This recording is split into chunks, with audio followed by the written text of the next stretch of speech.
Hello, hello. Everybody there? Anybody there? Let's see. Are we live and in person? There we go. Just waiting for Truman.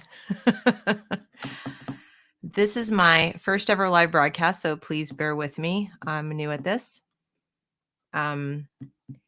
If you are in the house, please give a shout out and let me know you can hear me. You can see everything clearly. I think there's some people coming in. Just waiting on Truman. How is everybody today? No videos today. There were some things I wanted to say, but just didn't have time to say them. Don't know if everybody noticed, but Boston University has its first ever critical race theory practice. At the oh, thank you. Great. Thanks for letting me know. Law school. BU Law School. Yeah, critical race theory, because that's what we need in the legal profession. Guys, I don't know what's going to happen. But the good news is that the Chinese American community is pushing back on critical race theory hard. They're sick and tired of seeing it in their schools and having their children brainwashed. So they are doing something about it. And they've written letters and dealing with it. So where is my guest? I sent him a link. Tell you what, while we wait, I can answer any questions you might have in the meantime about anything to do with education in America. Fire away. It's just us right now. So if you've got any questions, otherwise I can just riff on something. I'll go pull something up off of Twitter. I'm sure there's plenty of mess around there. Yeah, I would expect them to as well. But to be honest, I'm surprised it took this long. I'm surprised there aren't more people fighting back in general. I'm really surprised. Rip it. Okay, here's Truman. Here we go. What is up? Hey, how you doing? Can you hear me? Yeah, I can hear you just fine. Awesome. Are we live already? Yeah, we're live. Nice. On the fly. Yep, it seems to be working. I just see put my headphones in here. Move over a little bit, and then we can see your whole head. Which way? To your left. To my left? Like that? To your left. Yeah, like that. Okay. There you go. Now you're in the center. Somebody just asked to comment on Dr. Seuss not being acceptable. Yeah, I did a whole video about that, Ava. There's a whole video in my on my channel. You can go check that out. It's so far, it's just a couple of people complaining about it that I know of. I don't know that they've pulled all the books out of the schools, but let's hope they don't, because that would be tragic and unnecessary. So, Truman, welcome. How are you today? I'm all right. All right. Good. How are you doing, Deb? Good. This is my first live stream, so kind of like getting my feet wet here. I'll tell you what, it's doing it live. You know, there's that old meme of, wasn't it Bill O'Reilly who's like, F it, we'll do it live. You know, I think from, maybe like 10 years ago or something. But whenever I first started doing content, I would record these videos and I'd do all this like production stuff, which I had no experience in doing. Right. And then my computer I was using crapped out. And when I got back into doing it, I just started doing Facebook live streams, and then I would save it and upload it to YouTube. And I found that like doing it live was like the best refining process for like knowing what the hell you're talking about. Cause there's just something about knowing that if I don't say it right, I can just keep saying it again and then clip it or whatever. In a video, that becomes a bit of a crutch, but there is something about just that live, like being in the fray, doing it where you have to really learn how to articulate your thoughts. I'm not saying I do that well, but I'm saying that has helped me to not be as bad at it. So it's good that you're doing it. It's good. Well, I like it because I feel like I can interact. I really like the exchange of interacting with somebody on this topic.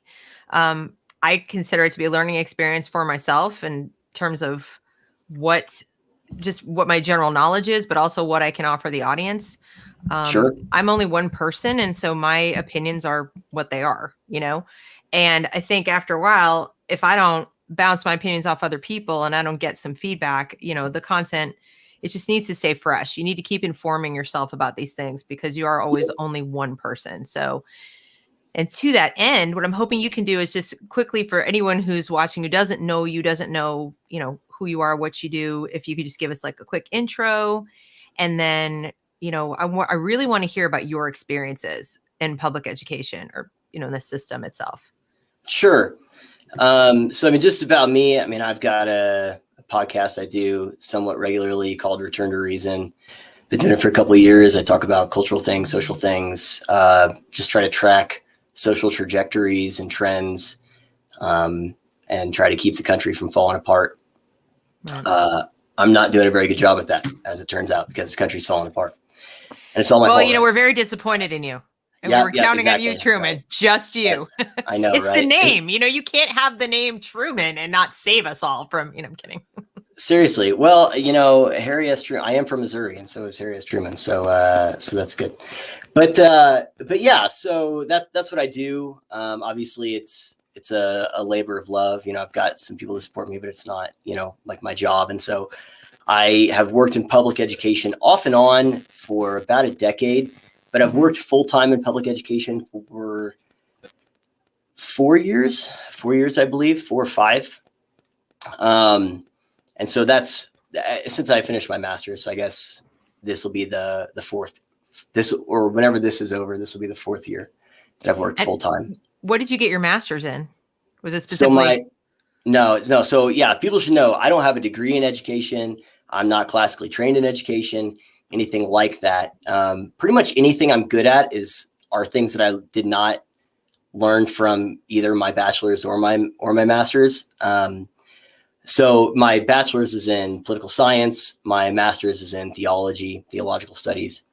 But whenever I was in college for about 8 years, I was in the leadership of a campus ministry. And so one of the things we did was develop curriculum, write, whether it's Bible studies, do public speaking, teach different things. And so it was a pretty easy thing to do, like education, because I mean, if you let's say you work at a company and or if you're on an oil rig and you're teaching the new guy how to do this thing, you work in education.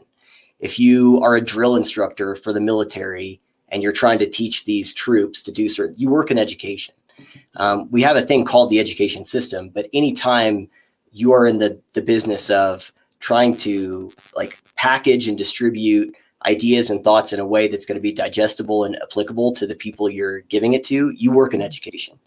But no, I don't have a degree in that, but I found it very easy to transition to. One, because the standards for competence are so low that I think anyone with an IQ over 100 and some degree of motivation can do it well based on the current standards we have. That's unfortunately.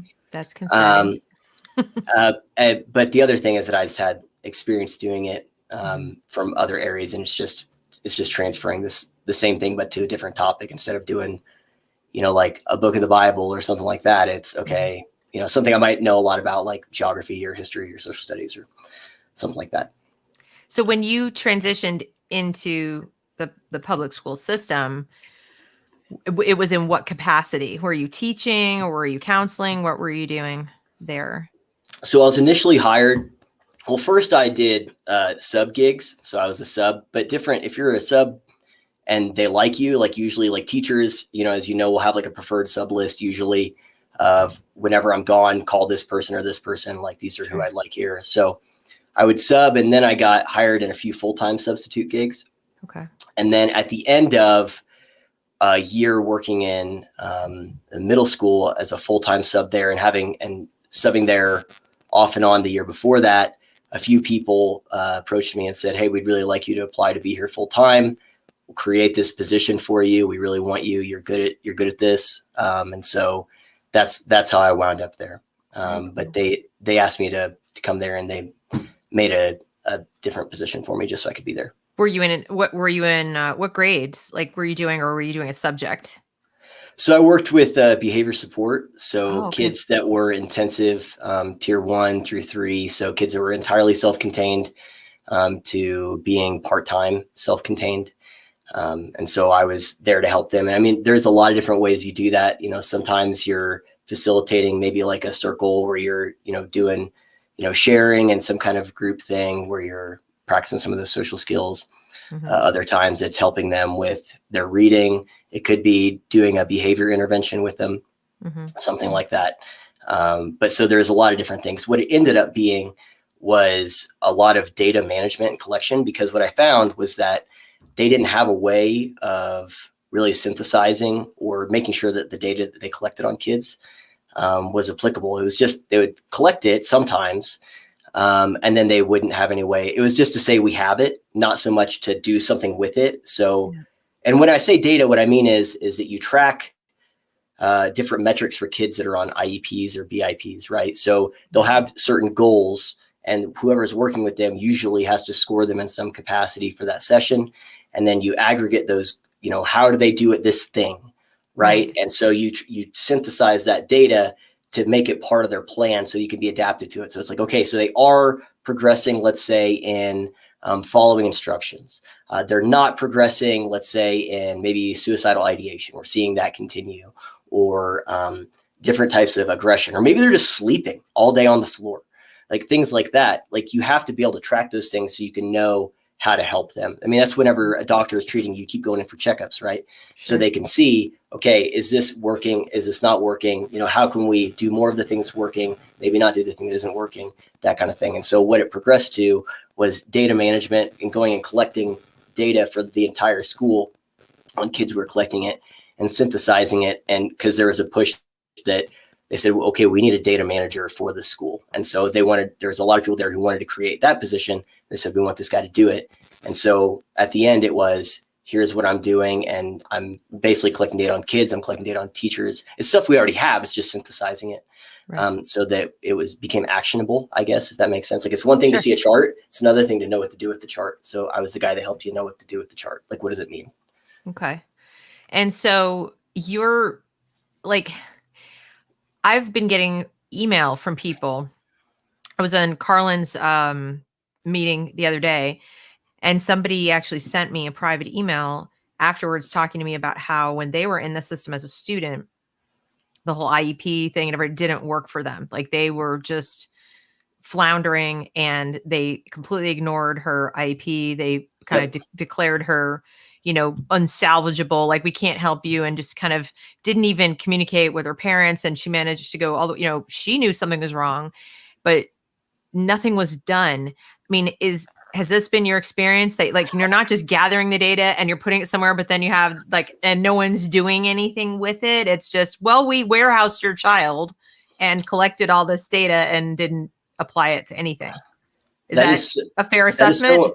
Oh God. So it is so amazing that is the question you just asked me, because the story that I want to tell you is all about that. And how does the system respond when it learns that it's, because what that person described is, that's illegal. So whenever a kid, so what the education system used to do was, it didn't know how to treat kids that had different disabilities. So like the IDEA, the Individuals with Disabilities in Education Act, was created partly to protect, like, they were just taking kids with Down syndrome and putting them in group homes, those kinds of things. Right. And so they needed to have a way of saying, look, we are collecting tax dollars to provide services for these kids, and parents expect us to provide services for these kids. And so we need to have a way to do that. And so that's where you get things like special ed coming into play. And so anytime there's a kid who's in special ed, who's on an IEP, on a BIP, they now are legally obligated to provide certain services. And what those services are is usually determined by the IEP meeting. Usually there's an IEP team. So they'll maybe do some evaluations, collect data on the kid, and then they'll try some things and say, okay, here's what we recommend. And then you collect more data whenever you do some type of behavior intervention. It could be extreme, it could be less extreme. It depends on what it is and what's going on with the kid. And then you use that to develop a plan for them. And to, ideally, you want to phase all of it out, right? So a kid might be self-contained, but you don't want that to be the situation. The goal is always to get them out to, make it where they're not doing the antisocial, and now it's pro-social skills. So they're adaptive, not maladaptive in their behaviors and their reactions.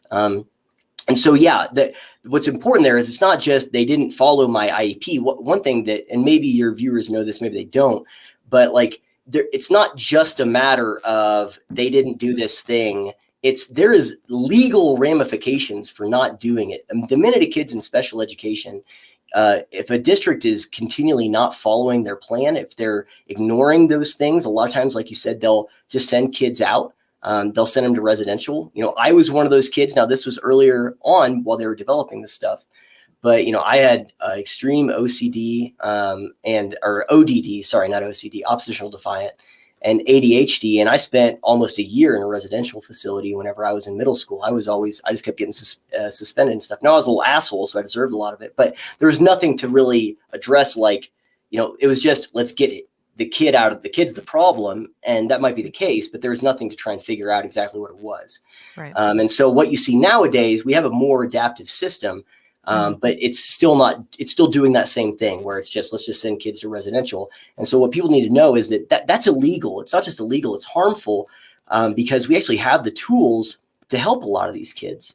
And so what ends up happening is it's, for whatever reason, because of what I say is a combination of apathy, ignorance, perverse incentive structures, bureaucratic morass, and, maybe just a tinge of, activism or just general laziness, desire for comfort. The system is not just geared to prevent those things from happening that would help kids, but it's actively antithetical to it in a lot of ways that are legitimately systemic. There are systemic things that are part of the system that are built explicitly to keep things from happening that would help kids, which is really sick if you think about it. Well, but yeah, so that is my experience. I would even classify it as a kind of abuse.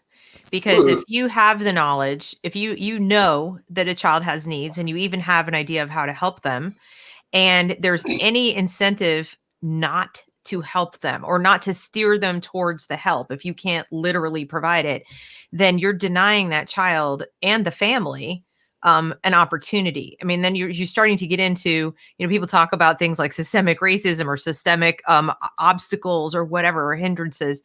That is one.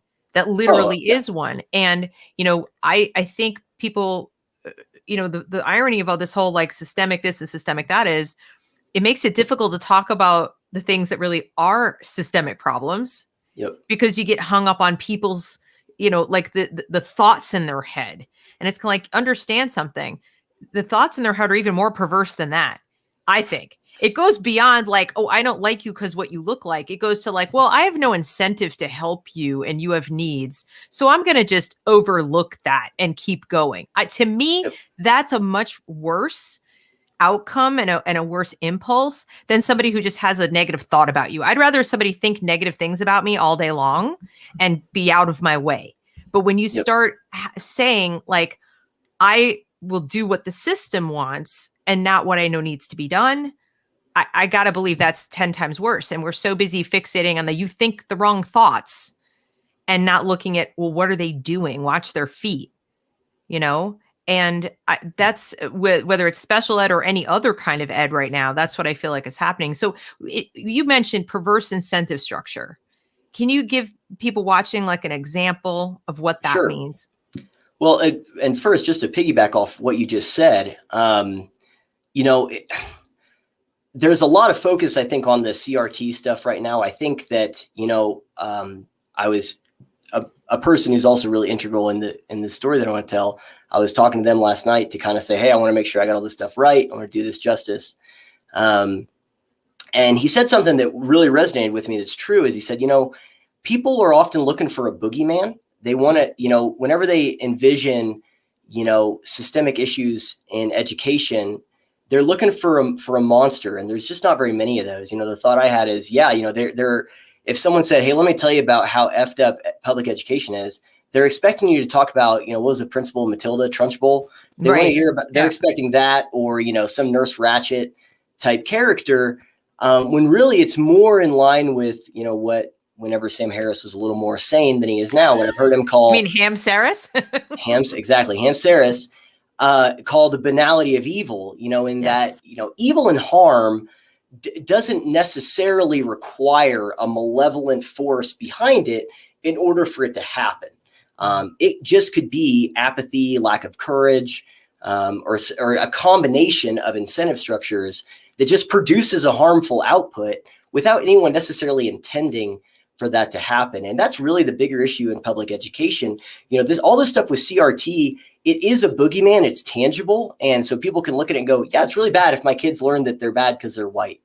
But what people need to understand, and there's no way I could overemphasize this point, and you can tell me if you agree or not, but if all CRT were to be removed from education right now, all of it's gone, none of this crap is taught to kids, the education system would still be a pathologically broken, 100%. Fundamentally counterproductive and perverse system that is malignant in so many ways, that there's a reason why. I mean, everything that happened with me has nothing to do with CRT activism. It's just run-of-the-mill incompetence and bureaucratic horseshit. And so people need to understand that even if this is dealt with, the system is still like, it's not, I mean, it's dead. It is so broken that I don't even know how it can be fixed. I think I told you the other day, and I'm not being sarcastic, that I see journalism as more easily salvaged than the education system. And I'm not kidding. I'm talking K through 12.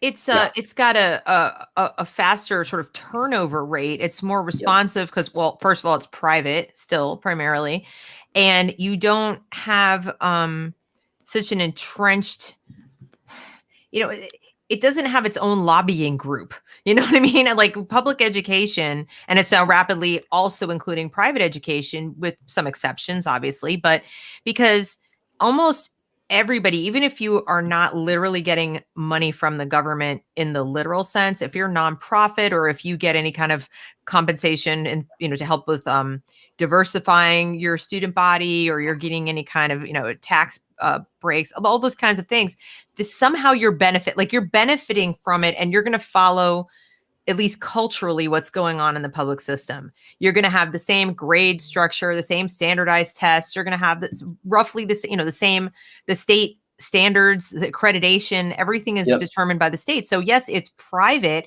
It's a little more responsive, but I think parents overestimate the impact of that. It's just that you have the problems that are so deeply entrenched in the public system are a little more watered down in the private schools and the parochial schools. But you still have the same essential problem, which is that you, the parent, you, the family, you're, you know, thanks, we'll take your kid now. You're over there. And then whatever goes on in that, you're the adversary. Your child, first of all, is not a customer, not a client, not anything. Neither are you. They're the product. And the system is set up for the system's benefit. And you might have seen, I did a read along with this book with John Taylor Gatto's Dumbing Us Down. And he says the method is the product. Like what they're selling you is this method. And we now have 140 plus years of demonstrated failure of that. So, you know. Well, so an example of that, so you asked about perverse incentive structures. You know, so the people who are most like in the best position to actually change things, and this is universal across the country. This isn't just, you know, something I've seen. I mean, you can tell me if you've seen something different, but administrators, you know, so principals, superintendents, whatever, are often on a 1-year contract. And so they have a 6-figure job that it's just a year-to-year thing. They don't have tenure, anything like that. And so if, let's say, a principal is hired and they come in and they say, okay, look, we have these things going on. There's a handful of teachers that are doing these things, you know, and, you know, this isn't what they were hired to do, or this wasn't, you know, they're supposed to be doing this stuff. If those teachers have been around a while or have, you know, made, you know, have their friends that they can, you know, a handful of teachers could rally a school board to fire a principal if that principal is trying to do the right thing. And so the people who are in the best position to do something had the least incentive to do so, because if they rock the boat in any way, their job is on the line. And the people who are the closest to the problem, so someone who might be in a classroom, for example, has the least power to do something to change the system, because they're dependent on the administration supporting those things, because a teacher can't go and tell another teacher what to do. And the administration says, look, if this is even going to piss off a handful of teachers, we can't do this because our job is on the line.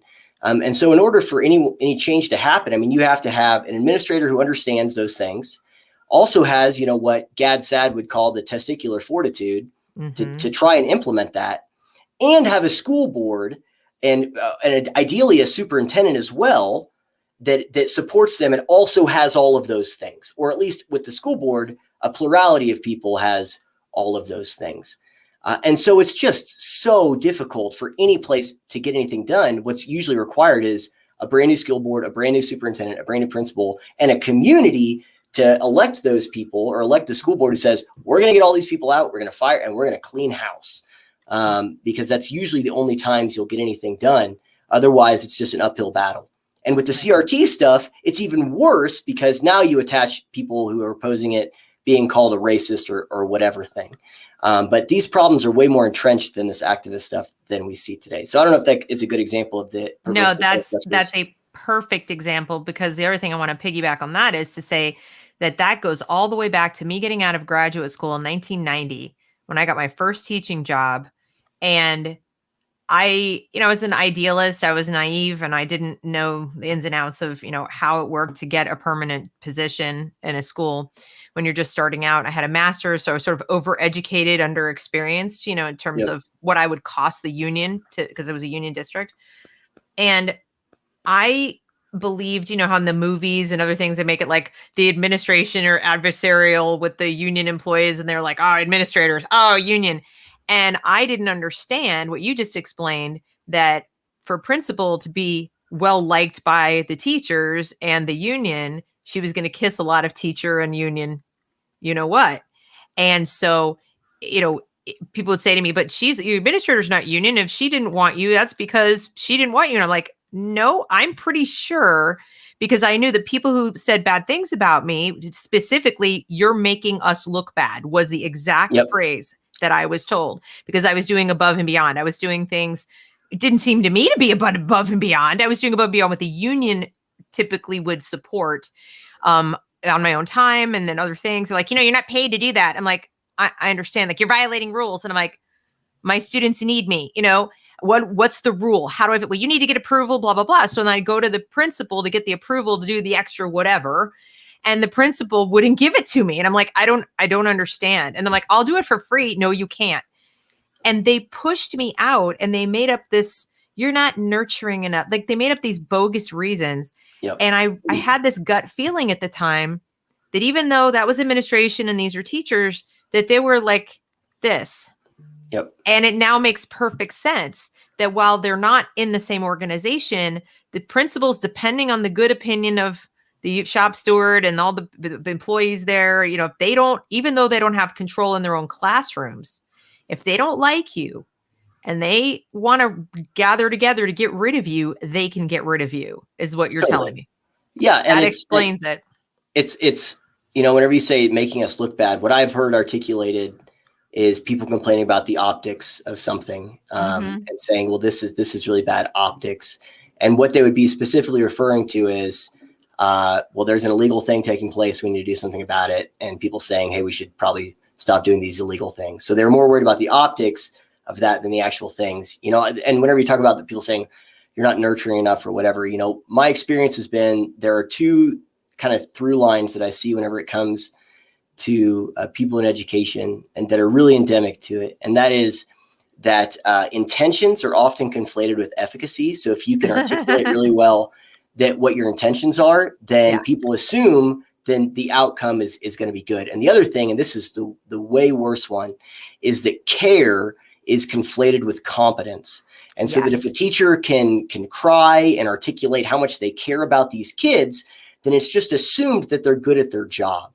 And those are not even close to the same thing. Obviously, there could be some overlap there, but regardless, care does not equal competence. Presumably, parents with Munchausen's by proxy care about their kids, and they still kill them. So, care and a little child who's walking around with a puppy and they're choking that puppy, they love that puppy to death, literally. So care and competence is not the same thing. But what happens oftentimes is if someone can give a very emotional appeal about why they're very nurturing, for example, and they care so much and how they mean well, then it's, well, they must be good at their jobs. And even if they aren't, well, they're a nice person. So, we want to keep them around, even if they're legitimately, tangibly, measurably damaging children in the process.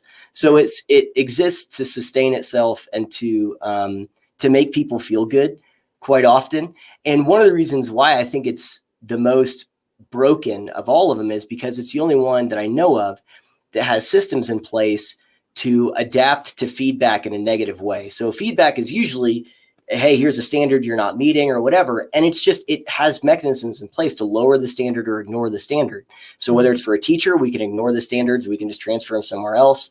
Because the unions, if it's for students, it's like, well, these kids aren't meeting these academic standards. Well, we'll just lower it or we'll pass them anyway. I mean, I've literally heard an administrator say, you know, someone says, hey, this kid's failing math. They're not going to be able to graduate, you know, and go on to high school or whatever. The administrators say, well, can you just give them a 60 so they're passing? We don't want them to go to high school feeling bad about themselves. And you know, the teacher saying, yeah, you know, I think I could do that. And it's like, you know, they're going to feel pretty bad about themselves when they don't know math and they're embarrassed in front of their entire class. Yeah. But those types of things, you know, I've heard some articulation of all of those things. I mean, more times than I could possibly count. And that's another one of those perverse incentive things where it's where people realize if I can communicate care, I don't have to be competent. If I can articulate good intentions, I don't have to actually be effective or have any good outcomes. And that's what's rewarded, not effort, as you said with your own personal experience, right, and mine as well, that effort and attempts to actually do the job and help kids is often met with baffling amounts of resistance. Right. It's more almost than like is reasonable at all. You know, John Taylor Gatto called it sort of like a jobs program, that the whole thing was like, you know, eventually became a program to like create jobs. And I get a lot of flack because people say, you know, you really shouldn't lump teachers all into one group and you really shouldn't do this. And it's true. I don't like to overgeneralize. There are obviously some really wonderful teachers. I know some of them personally. Why they still work in the system, I do not know. They must have some kind of saintly, you know, whatever, personality traits, or they just happen to have carved out a niche for themselves. But here's what I do know. They're rarer than hen's teeth. And sometimes you'll even get them to admit it. They'll even admit that, like, yeah, I'm the lone person and, you know, I just keep my head down kind of thing. Or I'm retiring in 2 years, so I'm just going to slug it out to whatever the case. But I really feel pretty strongly that the system chews up good people, especially young, new, fresh, you know, idealistic new people, and just spits them right out. I've seen it happen to some of my kids' teachers in the past when they were in school. And I feel like it almost caters to a certain species of mediocrity. So it's not that, you know, we're not talking about like the literal bottom of the barrel, but we're talking about people who, you know, the old adage, like those who can do, those who can't teach kind of thing. And I don't even want to say they're teaching. They're not teaching. They have the title teacher, but increasingly they are curators of mass-produced content that is extremely mediocre. They don't push back on any of it. They don't push back on the lack of autonomy they have in the classroom. So when you look at what the union is asking for, you rarely see them saying, we want more autonomy to design our own lesson plans. We want more autonomy to choose our own books. We want more autonomy to discipline in the classroom. You rarely see that. You see other things, money and benefits and smaller classes and stuff like that. But I feel like anyone who says, I want to make teaching better, or I want to actually, you know, do the job myself, like come up with a lesson plan, that person is shoved out, chewed up, spit out as fast as possible so they can maintain the we've got a good gig going thing. And then when I see people like almost fetishize teachers, it kind of amplifies my disgust. So like whatever disgust I have already, it gets like notched up when I see people going, heroes, such heroes. And I'm like, no, I'm sorry. I can't say that somebody's a hero who doesn't stick their neck out and say, you know, like we were seeing Chris Rufo gets all the stuff where it says, you know, teachers are afraid to speak out. This one is calling me privately. They're afraid to say anything. They're afraid to say that it's wrong that children are being abused in their care. Yep. Like what if it was the Catholic Church? It's well, I'm afraid to speak out, but I know that abuse is happening. People think because it's not of a physical nature that it's somehow better or it's not as harmful. And I think they grossly underestimate the long-term damage of psychological and emotional abuse that can go on, especially with anyone, but special ed kids in particular. I think it happens more often and more uniformly across the board, but even increasingly to just every other kid in a classroom. If you, whether it's this ideology or just the like, I know you're terminally bored and this is boring and not stimulating to you, and you're asking for help and you want to read ahead and you want to do other things, and I'm telling you shut up and sit down. Okay. Yep. My daughter would like break every rule. She was reading in her desk. She was doing all these other, she would get in trouble for reading in Yep. school. And that, I'm sorry, after a point that's abusive, because she'd be like literally disciplined for that. Meanwhile, a kid is smoking pot in the bathroom, comes in reeking of weed and is high as a kite and cussing everybody out, and that's perfectly okay. We just like ignore that person. But you shouldn't read at your desk. Yeah, it doesn't. It's the worst of all worlds where it doesn't. Kids that are exceptional are often not given anything to help, I guess, nurture that exceptional quality. They're just left to their own devices. And kids that do need help, like a kid who maybe is smoking pot in the bathroom and coming in and cussing at people, are either allowed to run amok or the opposite, where they're just no process is followed and they're just maybe sent to a residential treatment or something without anything, evaluating what's going on with that kid, having any type of treatment plan, and just everything circumvented. So it's literally the worst of all worlds. And to what you said earlier about how it can chew up even like the best idealistic teachers. I mean, I literally witnessed that last year, where there was a teacher who was incredibly smart, capable. It was their first year, and was part of the fight to make some of the changes that me and this other guy were doing. And she was, kind of lamenting how draining and exhausting it was. And I said, look, this is a good time for you to decide what kind of teacher you want to be, because whatever you're going to become one of these things just naturally and by default of your actions. So you might as well make the decision intentionally. So you're basically going to be one of three things. You're going to be the kind of teacher who says, I'm just going to go along to get along. I'm not going to push back against any of this stuff, and I'm just going to try to keep my head down. And just do the thing, do what they ask me to do, be a good team player. You can be the kind who says, my battlefield's my classroom. I'm going to try and do whatever I can in my classroom, but I don't want to make any waves. I'm only going to do this here, and all the other classrooms and all the other kids, whatever, I'm not going to push back, and so I'll just make whatever thing I can do in my classroom. Or you can be the kind who is vocal about it, who says, look, this is wrong. I'm going to try and find other like-minded teachers and make the changes that need to be made. And I'm going to adopt this fight because it needs to happen. So you got to pick which one, because you will become one of them just naturally by default. Correct. And she took that advice to heart. She didn't make the decision I was hoping she would make, but at least she did make one of those decisions. At least whatever she did, it was her choice. And I mean, that's about the only area where I feel a little bad is I know there are probably teachers who, through, for a variety of reasons, like by default ended up in a choice.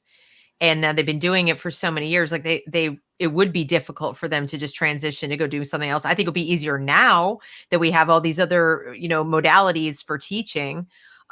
So I think there's never been a better time if you have integrity and you're a teacher who's looking around and saying, this is whack. I was the go along to get along up until now, but now you're adding on top of this mess, you're adding this, poisonous ideology. I'm out. I think this ought to be for a lot of people that watershed moment where that helps them walk away from a decision that just kind of happened to them. And so I do feel a little bad when I say bad things about teachers, thinking like there's probably a cadre of people who fit into that category where they just thought like, well, it's not that bad, or I've been doing it for 10 years, 20 years, whatever. But I don't feel much for the people coming out of teachers' colleges today, because I know they were educated specifically to do this mess. Yeah. And so I've zero sympathy for them. And then as far as I'm concerned, they're like they're like dementors, like they're going into the school to suck the Harry joy. Potter, yeah. Yep. And, but so tell me more about your specific situation. You alluded to it earlier, and I think now we've sort of covered the lead into like the kind of environment that this could take place in. But what happened? Like what? Okay. I mean, if whatever you're at liberty to discuss, anyway. Sure. Yeah. So it's a kind of a long story. I actually timed myself. I've never articulated all of it out loud before, and so I timed myself earlier. It's pretty long, but I'll try to keep it as short as I can. But feel free to ask questions in the middle. Okay. And one thing that's important, and the bulk of this is going to be me just kind of laying out some really, I guess it's going to seem like semantic, detailed. It might be a little complicated. Okay, like, wait, who's that? Why does that matter? That kind of thing. But there is a bit of a payoff. I'm trying to build a case of like, okay, here's a very long, enduring problem that I've seen and experienced, and other people have seen and experienced. And the question is how does the system respond? You can tell the health of a system by how it responds to conflict or to friction or to problems. Just take like a marriage, for example. So if my wife came to me and said, hey, we have a problem, it could be a me problem, it could be an us problem, it could just be a general problem. How we handle that, whether we, get drunk, fight, and point guns at each other, or sit down and talk about it, is probably going to be indicative of the health of that relationship or that marriage system. So how things handled, whether it's conflict, tensions, or problems is going to be, I think, a way of telling the health of that system. Yeah. So I'm going to be kind of explaining a little bit of a detailed, I guess, my experience and what I've seen to really try to build the case of, yeah, this is just one example, but it's indicative of the broader system and those perverse incentive structures. And again, that people need to know, this is all across the country. This is everywhere. The way that these incentive structures, it'd be like if I told you about how I went to this one place and I put these ingredients together to make nitroglycerin. It doesn't matter where I do that. It's going to produce nitroglycerin with these ingredients. And the ingredients and all of this, the factors here that I'm laying out exist all over the place. So everyone's going to run into this. All of this is going to happen. Like it doesn't matter. So that's kind of the point that I'm getting at. Okay. So to tell this story, first, I have to kind of lay a little groundwork of the stuff that happened before I came on the scene. Mm-hmm. So there's a storytelling mechanism called, I think it's called in media res. I don't know, it's Latin, but I think it means in the middle. So if I were to just pick up with me, I'd be telling it in the middle. So I have to lay some groundwork of what happened before I got there, because the stuff that happened with me and this other person over the past year or two happened previously, maybe about 4 years ago, something like that, in the same district with a lot of the same people.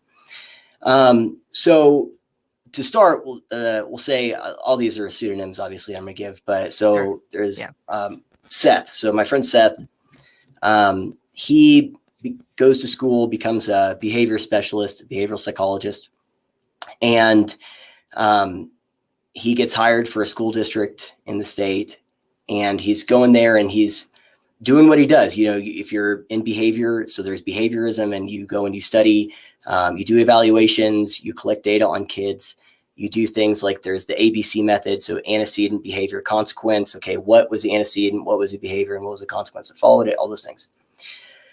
And after a few years of doing this, Seth starts to hear these patterns whenever he would go to these meetings with teachers that would be, when Mr. Seth gave us these instructions of things we could do with these kids, but it didn't work. These things in the IP, they aren't working.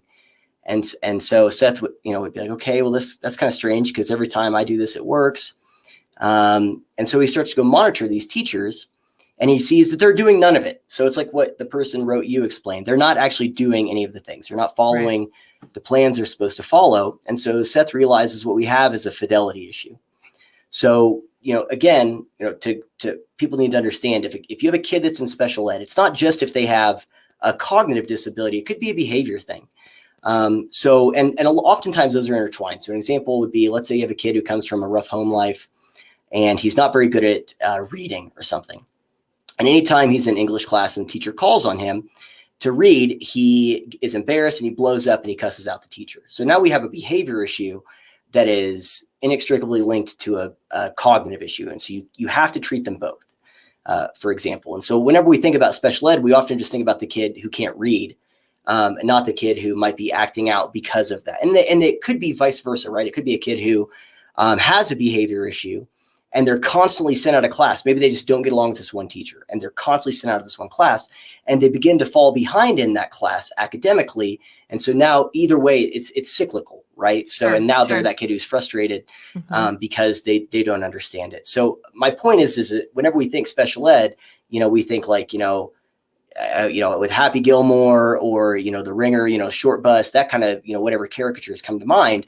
But there's a wide spectrum of kids that are in special ed programs and receive special ed services, some more intensive than others. And anytime, again, like I said earlier, this is so important. Anytime a kid is a part of special ed and is supposed to be receiving those services, the school and the district and the state are legally obligated to provide them those services. Right. And across the board, most places aren't doing it. So this is just one example of how this happens, of maybe a little bit of an inside look at what that looks like for them to not do it and how it responds whenever people are like, hey, you should probably follow the law. What a novel concept. Yeah, that's a good idea.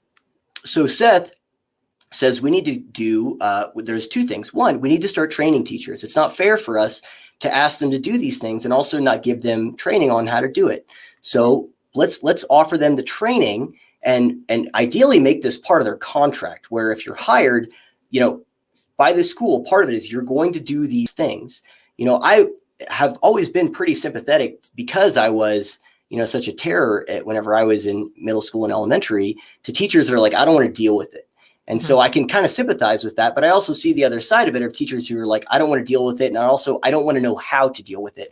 And we'll just send those kids out also. And so my point is that however you feel about kids who are acting up in class, the way things are now is there's a system for dealing with that. You can't just suspend them all day long and you can't just send them to residential. You have to have some way of, because you're just creating a juvenile delinquent. That's all you're doing. That is a lot of, where there are some decent arguments for the school to prison pipeline. And that's one of them, is that they don't actually follow the processes that we have for dealing with kids to have a lot of these issues. But it's not because there are police in the school. No, of course. No, of course not. No, God. Okay. No, that's stupid. Because that's, I think I just want to make that clear for the viewers, is that as with most of these explanations, they tend to take, two things that are somewhat related.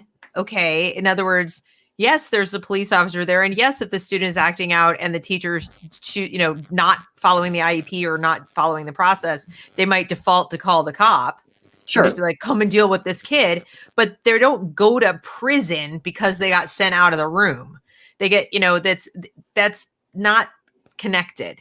If they end up in prison because of things that didn't happen in the school, it's a much more complicated, long range process that, like you said, that for years they've been neglected and their IEP hasn't been followed. They've acted out more and more and more. And now they've become completely antisocial and they just are, leaving the building and doing things, and they end up in prison because the school failed to help that kid early up. It's not about the cops. It's not saying it's inevitable, but you should do something. So one of the really fun things about being live is that sometimes come up. I've locked my wife out of the house. I need to go and let her in. I will be right back. Okay.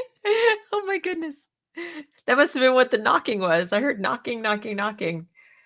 Let's talk about all the schools that basically broke serious laws by violating IEPs in the name of COVID. Oh, don't get me started. Yeah, they did. And, that is just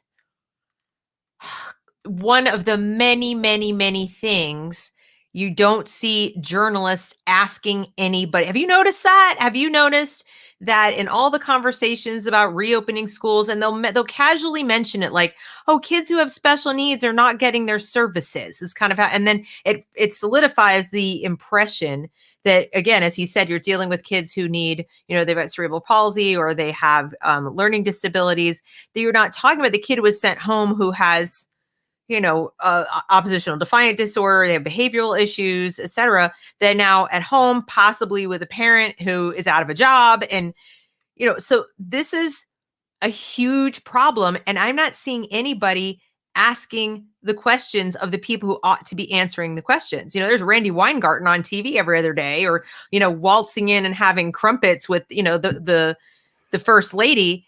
And nobody's saying, hey, while you're busy worrying about catching this virus, can we talk about these, hundreds of thousands of children all over the nation whose rights are being violated at this very moment, them and their parents, and you're still getting paid. These people are still getting paid. You haven't lost a paycheck. None of that.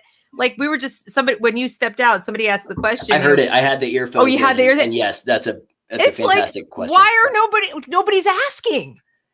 Well, because they don't want to know the answer. I mean, the reality is that, and this is something that people fail to realize, is that school is the point of contact quite often for even identifying abuse in the home, for identifying, different disorders, suicidal ideation, all these things. And by cutting kids out of the school, I mean, that person's exactly right. They're violating IEPs. But again, the system is so broken, and that's the story that I'm telling, is that it doesn't matter how much evidence you have. It doesn't matter how much data, how much witness testimony.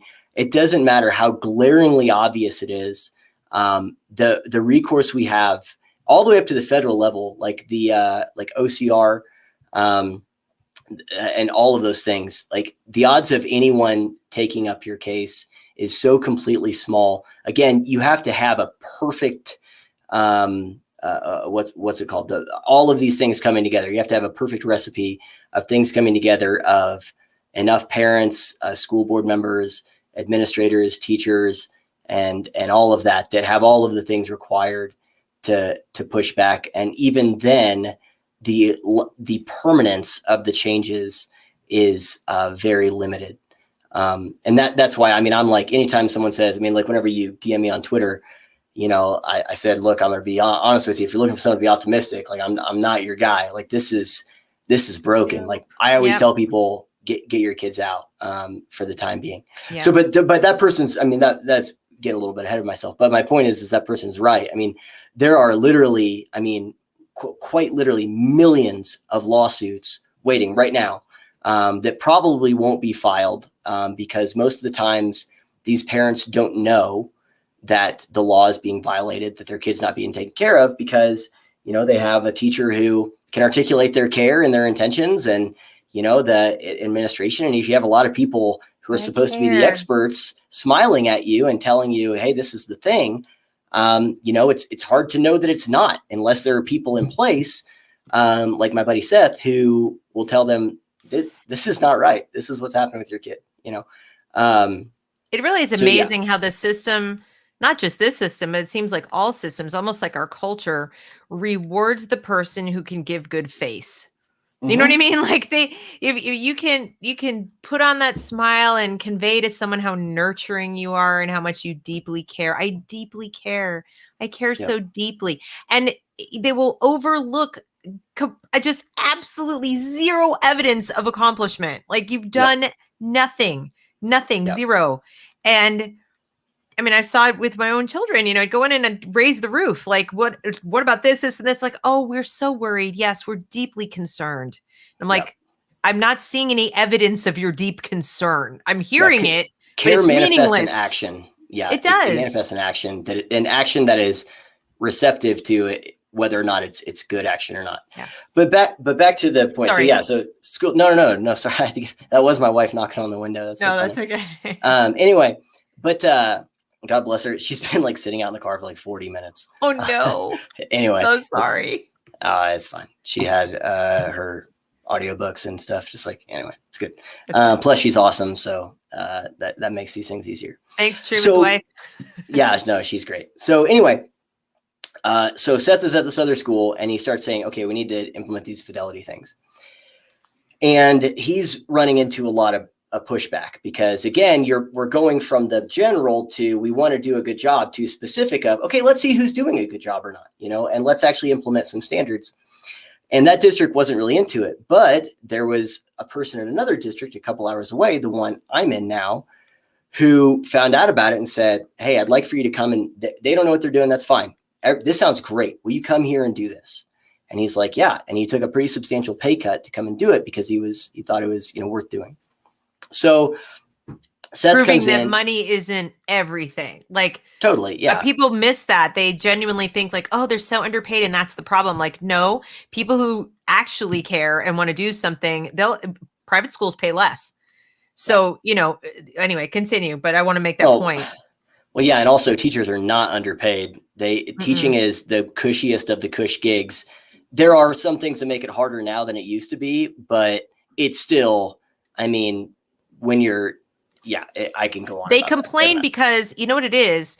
It's rank ignorance. If you went to college and teacher college, whatever, and even got a master's, but you didn't go out and work in the private sector at your same skill level. So in other words, like for the same degree at the same rough level of skill, go out there and get a job making as much with those benefits. Yeah. And then come back and talk to me. And that much time off. Like no, the time off is insane. When I left teaching and I went into the private sector and HR and other things, like I didn't make as much as if they had offered me a job in the district. I didn't have the same benefits, and I never did. And I'd keep hearing from people like, oh, I'm so underpaid. I'm like, I have more education than you, more skill than you have also at teaching. Yep. But you're paid more than I am. So I really don't want to hear about it because you literally don't know what it is to work in other fields. You only know your own. And so you think you're grossly underpaid, but you are not comparing it to anything else. Compared to what? To doctors? What do you want to be compared to? Brain surgeons, astrophysicists? What is it that you'd like to be compared to? Yeah, or just any other market that's saturated with people, right? Because there's no shortage of I'm people just to fill sick a of spot. this. Like, yes, they're so underpaid. I'm like, show me how you know that. Yeah. Like, no, literally, show me where you get that impression. Is it because they told you so? Because like I could tell you that. Do you believe me? Like, yeah. And also, my guess is that if you factored it in and figured out what their salaries were for hours worked, it would be one of the most like best ratios of input to compensation you could come up with. But anyway, but that's neither here nor there. So Seth comes to this district and he realizes, he's like, look, if you're going to change any of this stuff, you have to understand systems. So he's like, okay, first year, you're collecting data, building rapport with people, building relationships. Second year, you're starting to figure out who might be interested in trying to look at this data and try to implement some changes. Third year is when you're trying to actually implement stuff. And that's anywhere, in order, you're going to, change happens slowly, especially in bureaucracies. And so that's just how it is. So his first couple of years, he's following that, and he has this special ed director who recruited him and who's like all about it. And once they start to try and implement the changes, he's all of a sudden the special ed director isn't as interested, and he's getting a lot of resistance. And so finally, after a couple of years, he approaches this person and says, look, we've tried all this stuff. I thought you were in this with me. And I'm at the point where I have years worth of data showing plans aren't being run, showing, here's like dozens of instances of the law being violated with all these specific cases. And I don't know what else to do other than file federal complaints because nothing's getting done here and we need to do something. And the special ed director said, I'm quitting at the end of this year because I can't do this. So yeah, do whatever you want. Because the special ed director, again, one through line will be people who actually do want to do the right thing will be constantly blindsided by how much resistance, active resistance they will get when trying to do the right thing. And the special ed director was no different. They were informed, we can't do this. This makes us look bad. And so, you need to choose. And they said, okay, I quit because I can't do what you want me to do. And I can't do the thing I need to do. So I'm out. Right. So Seth files these federal complaints with OCR.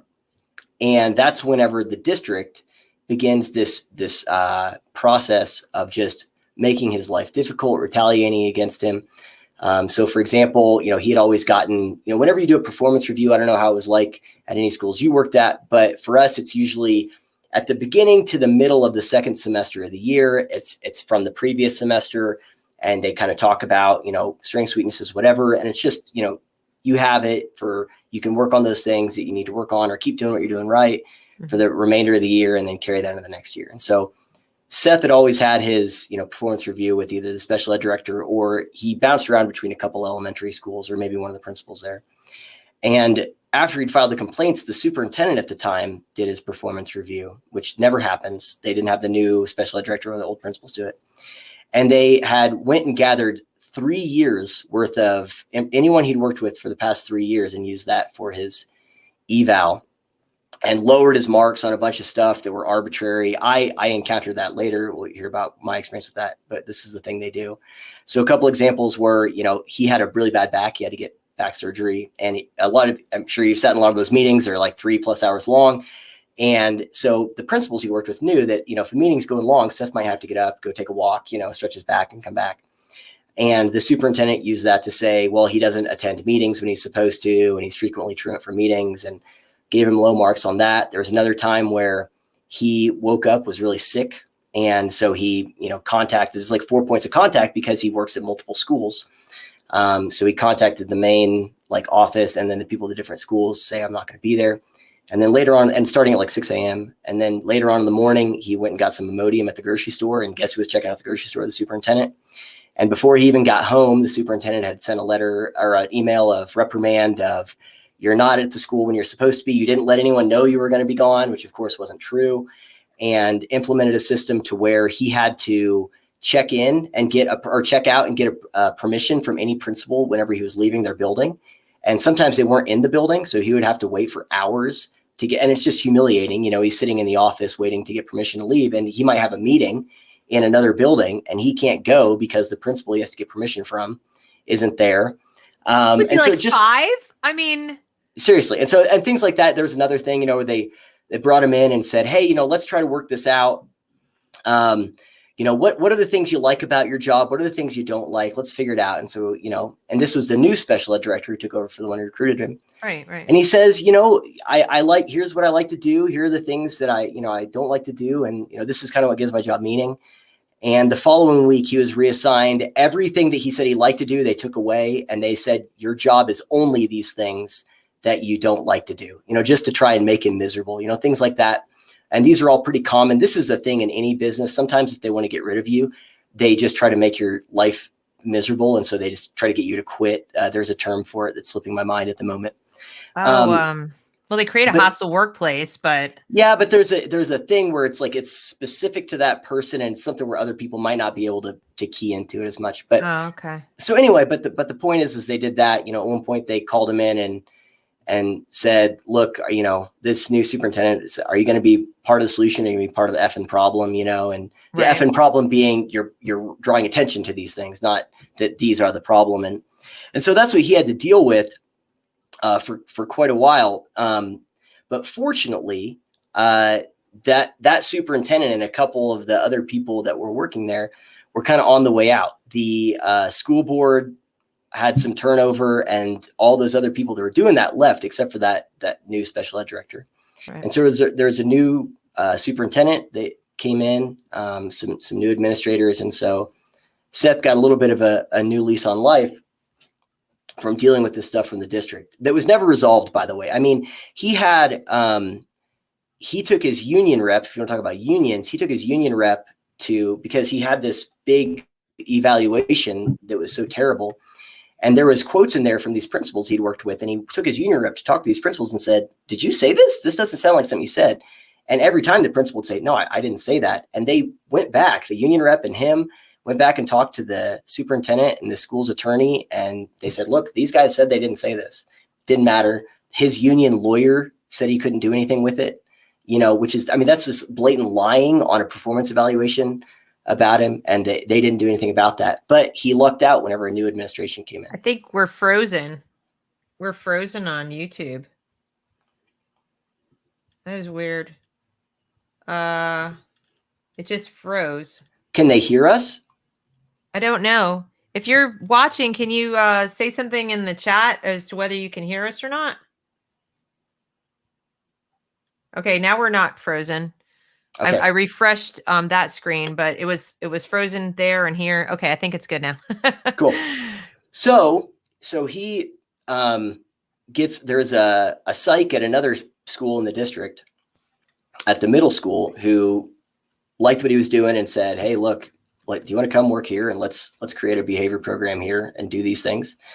He's like, yeah, let's do it. So his first year there, he followed the same thing. It's like, okay, I just collect data, build a report, and what people need to understand that whenever I say a behavior support program, usually what that means in most schools is they'll call it a program, but it's just a room that they send kids down to sit in the corner and spit and curse, until the next period or for the whole day or whatever. It's just glorified babysitting in most places. It shouldn't be.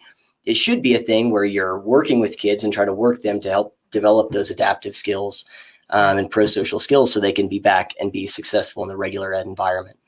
But the one he came into at the middle school was very much that, where they just send kids down to spit and curse. But he was able to work with the guy who was in charge of it. And at the end of the year, he told the guy the same thing, that he said at the previous districts, where it's like, hey, I got this data, and that guy said, hey, I'm on the way out. I'm quitting. So do whatever you want. I don't care. I said, all right. So, he was able, because the new superintendent also was very much in his corner at the time. That was a good thing. So he was able to do the things he needed to do and had the superintendent support. There was a brand new principal in the building. We'll call him Chad. We'll get to Chad here in a minute. There's a reason I called him Chad. Seth and Chad, the pseudonyms. Yeah. Wait till I get to Karen. Was she an actual Karen or just like a Karen? Well, did you give her the pseudonym? Are their real names, but their pseudonyms are chosen for a reason. She sucks. Karen sucks. So anyway, so Seth is able to kind of do this thing, and then the next year, and whenever he gets there is when I started to go there and was subbing and stuff. So I only had minimal points of contact with him. But they hired a new teacher, gal, her name doesn't matter, to replace the guy who was outgoing. And she was very much in that idealistic camp. You might remember, I've heard Seth talk about this. I haven't had this experience, but how they're in education at one point, there is a divergence between behaviorism and humanism. Behaviorism is like incentives and disincentives, actions, consequences, that kind of thing. And humanism is, it doesn't matter what they do. It's not their fault, and everyone's a victim. And anytime a kid acts out, they can't be punished or have any consequences or whatever. And she's very much in that camp, very much in the, I love my job. I love these kids, the quality of my work is irrelevant as long as I can articulate that. Mm-hmm. And so over the course of his second year there, when he was just working with her, they butted heads, obviously. And by the end, the thing fell apart. And because he had support of the superintendent, he was like, I'm just going to run my own program and I'll pick a few kids and then they can have the rest to screw them up if they want. I can't have all of them because I don't have the capacity. And so that was the year that I was subbing there long term. And at the end of that year is whenever I was asked to come and work there full time. And so I didn't know what I was walking into whenever I was asked to come and work in the behavior support program, because they hired another teacher who was her first year there. She moved from working like in a different department to specifically in special or in that behavior thing, despite having no training in it. And she was put in a room to work with the most intensive kids, again, despite having no training in it. This is Karen, by the way. Mm-hmm.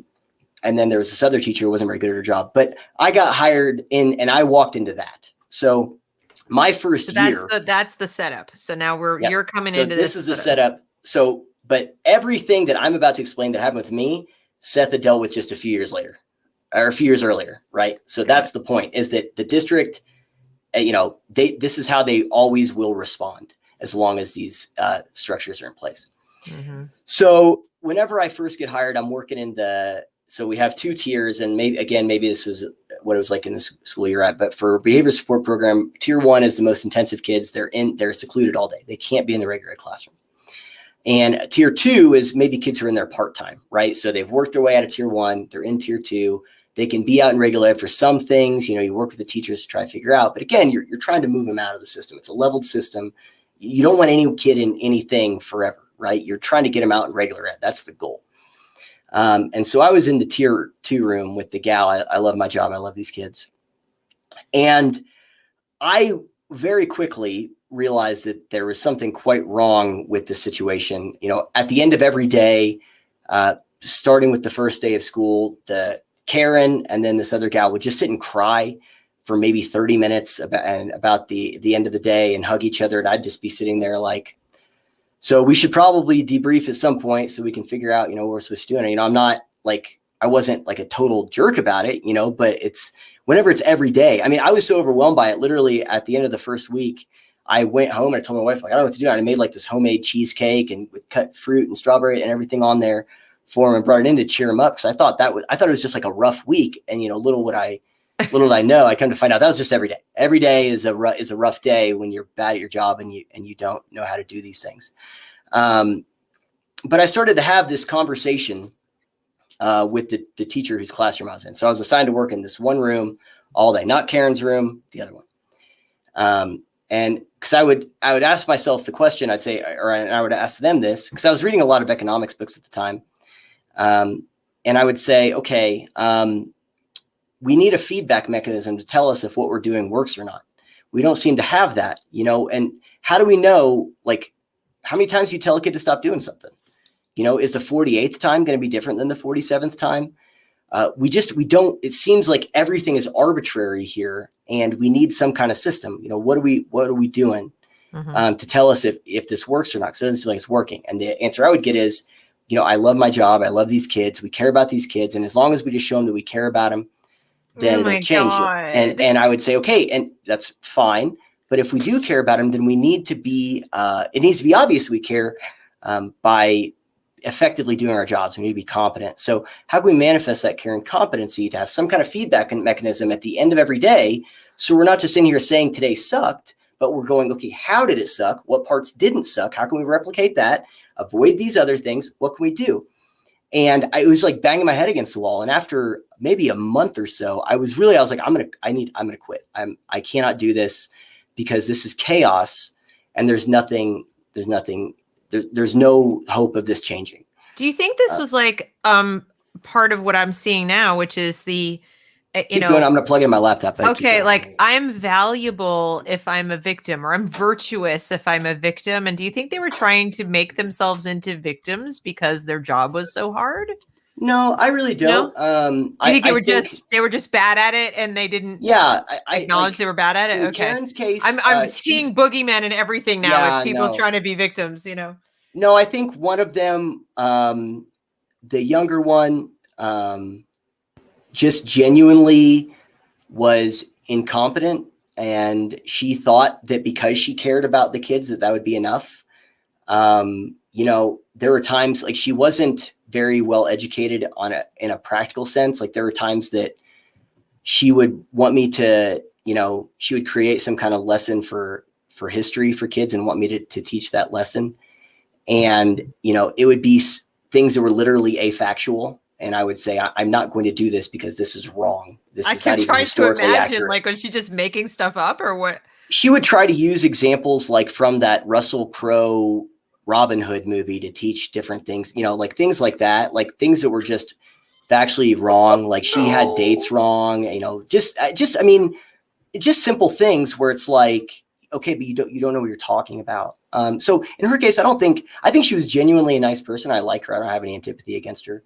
And now Karen, on the other hand, was that, but also a bag of cats. Up here, she had legitimate mental illness and I'm not joking or trying to make light of it or anything, but she really does have that. But anyway, but I was like, I need to get out of here. This is not sustainable. And fortunately, there was a kid who had been like homeschooled for the beginning of that year, and he had been in that system the previous year, and he came back, and he was going to be an intensive tier 1 kid. And because the younger one, who had been there before, had some type of, she wasn't able to work with them.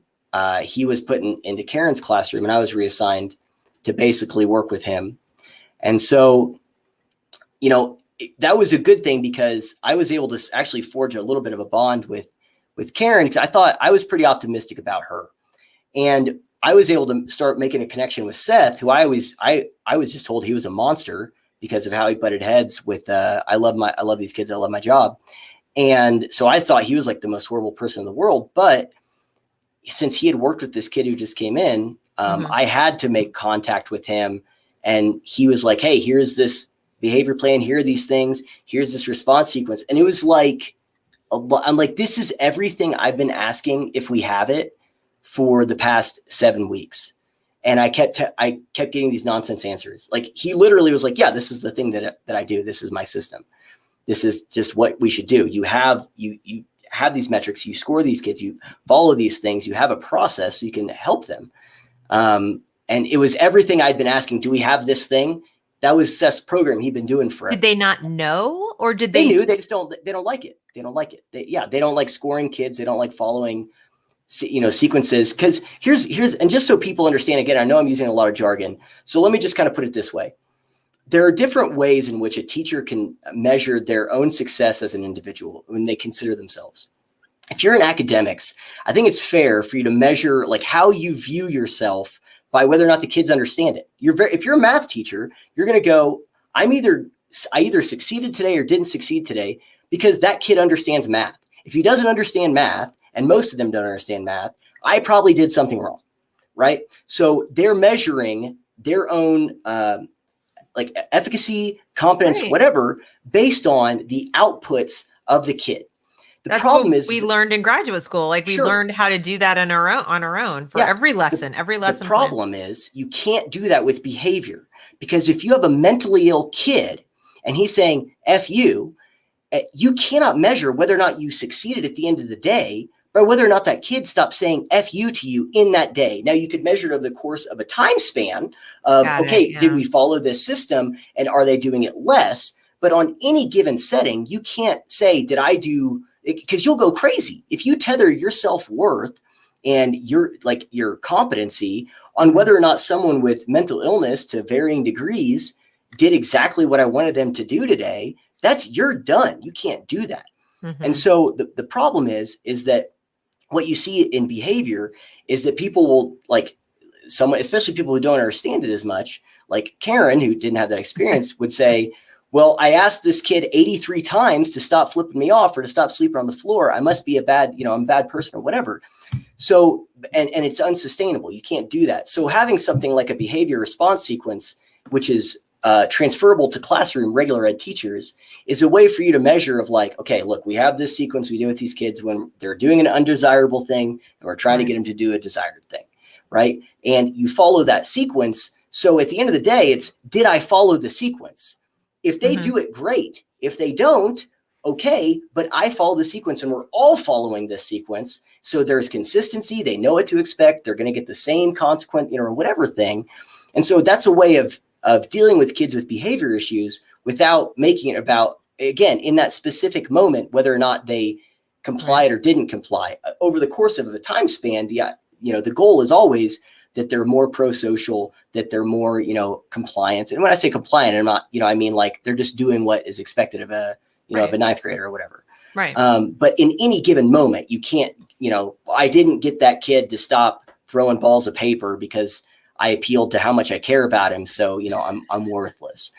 So my point is that that's what I was trying to figure out is like, I don't know if I'm doing my job well or not, because I can't, again, is it 47 times? Is it 48 times? Is it 49 times to get them to stop doing this, or, or to get them to do their homework or whatever it is, or to stop throwing pencils? Like, what are we using to figure out if we're doing well, if this kid's doing well, whatever. Right. And so that making that point of contact with him I was able to, it's like, oh no, there is a way to do this. There is a way that's like, we can grade ourselves. Like there are ways in which we do that for ourselves, where it's like, did I do the right positive to corrective ratio? Something like that. So did you say something to, I love this job, I love these kids? So to her, no, because I understood the dynamics of how much she hated him, that it didn't matter. But I just started doing it. I just started implementing these things. Yeah, all right. And Karen started to take note, and she's like, oh, this works. This works. So I was actually pretty optimistic about Karen after year one. And Seth and I, we became friends, and we would go out for drinks sometimes after work. And I remember one time he said, just so you know, neither of them are going to be here, by the end of the year, maybe 2 years. This one, she'll be done by the end of this year. Karen might last one more, but this is what I see all the time. The attrition rate is so high. You have to be, and he's like, just so you know, that's what's going to happen. And I was like, what? No, that's not going to, whatever. by the end of that year, sure enough, the younger one's like, I can't do this anymore, you know, crying, I can't do this. This is too hard. And then Karen lasted one more year after that. So he was right. You know, I often tell him like, yep, you're right. But anyway, so I was optimistic about that. And all of the things, so to give you kind of a window into Karen, because I was in her room all day. And again, people, this is all, it's like, what the hell is he talking about? What's the point of this? It's like, I'm about to tell you something, all right, just about a general classroom environment. Now, everyone needs to think of, okay, if this was an environment and I was a principal or an administrator or a superintendent, and I was told what Truman's about to say about a teacher, what seems like the right response? Okay. So Karen would regularly, and again, I thought that some of this might be first year stuff. I realized that it was much more endemic than that and deeper than that on year 2, but regularly break down and cry. I saw her like screaming at kids, scream at me, sometimes throw stuff across the room. I saw her engage in, you know, towards the end of that year and more in year 2, what was a really perverse thing where she would get a kid intentionally riled up just to be that person that's like, no, it's okay, I'm here for you. Oh no, it won't be, you know what I mean? Just to be their person. Those little Munchausen's going Totally. Yeah. It was this weird manipulation thing. And, you know, I heard her say that when, you know, it was her and that other one, they mostly liked to run around the building, chasing kids around. They liked the excitement of that. And they like to be, you know, I heard him say, I just want to be their person that they trust, their person they talk to. And there was never anything like, I want to actually help them. I want to actually, you know, make sure that they're successful, because I want to be their person. And so there was these weird times where, again, it was just arbitrary. It wouldn't be lesson plans. It'd be like trying to win this kid over, you know, or whatever, through arbitrary, you know, emotional manipulation, you know, means and such. She would also like if I do this and I'm successful at calming them down, then yay, I'm good at something today. Yep. And if I'm not, see, it's hopeless. It's not me. Well, it's not even that it's hopeless. I mean, Karen would say it's me, but she was the type of person that would run around all day seeking validation. Like she would come to you and say, is it me or did I do something wrong? But you couldn't say, yeah, no, actually you could have handled that better. It was validations. No, I'm so serious. And so the other thing is that she would regularly I don't really want an answer. Yeah. Regularly leave the classroom and like leave me alone with kids. You know, she'd be gone for like hours at a time. Year 2, I started keeping track of that. And on average, she was out of the classroom for just under 50% of the time. And I'm not including like planning or lunch or anything. So times when she was supposed to be in there doing stuff, she was out of the classroom for just under 50%. So the reason why I'm saying this might sound like, oh, he's just, you know, griping about this thing or whatever. It's all these little things. The point is if you're an administrator and you find out about that, what do?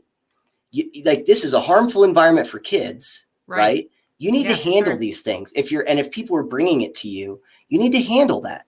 If you care about kids, and if your first thing that you're worried about is kids. So during year 2, tensions start to get even higher. She starts to break down even more. She's like actively admitting that her whole identity is wrapped up in whether or not these kids like her. And I'm like, hey, that's not a good thing. You know, no. Probably in the wrong business if you're trying to get mentally ill kids to like you. If you're here to help them and help them be successful in the real world, you know, maybe we can do that. Right. And during year 2, my year 2, right? So Seth's been there, and so the younger one left. We have a new teacher come in. We'll call her Dolores. Dolores is awesome, but she's also the one that I told you. I said you need to pick what kind of teacher you need to be because the system chewed her up, man, chewed her up. But she was great. So we thought we had a good cohesive team going, everything. But Karen starts to become unhinged. She becomes very territorial of the classroom because it was her previous classroom when she taught another subject. But then it became like the behavior support. So it wasn't her room, you know, different things happen there. Seth might lead circle. I might teach social studies. Karen might sit in the corner and cry, you know, different people use the room for different things. And so anyway, but like she would not allow, like if there's a proposal to put like a job board up, you know, of, hey, we need to figure out who's working with what kid at any given time, you know, hint, because some people might just be leaving the room all day. You know, she didn't want that. There was like a cabinet that had like staff only because it had like food incentives and like sharp objects in it, you know, or there was a cabinet that was staff only I tried to put some labels on it to keep kids from getting in there because they frequently got in there. And she didn't want those on there, just weird stuff, really bizarre kinds of things.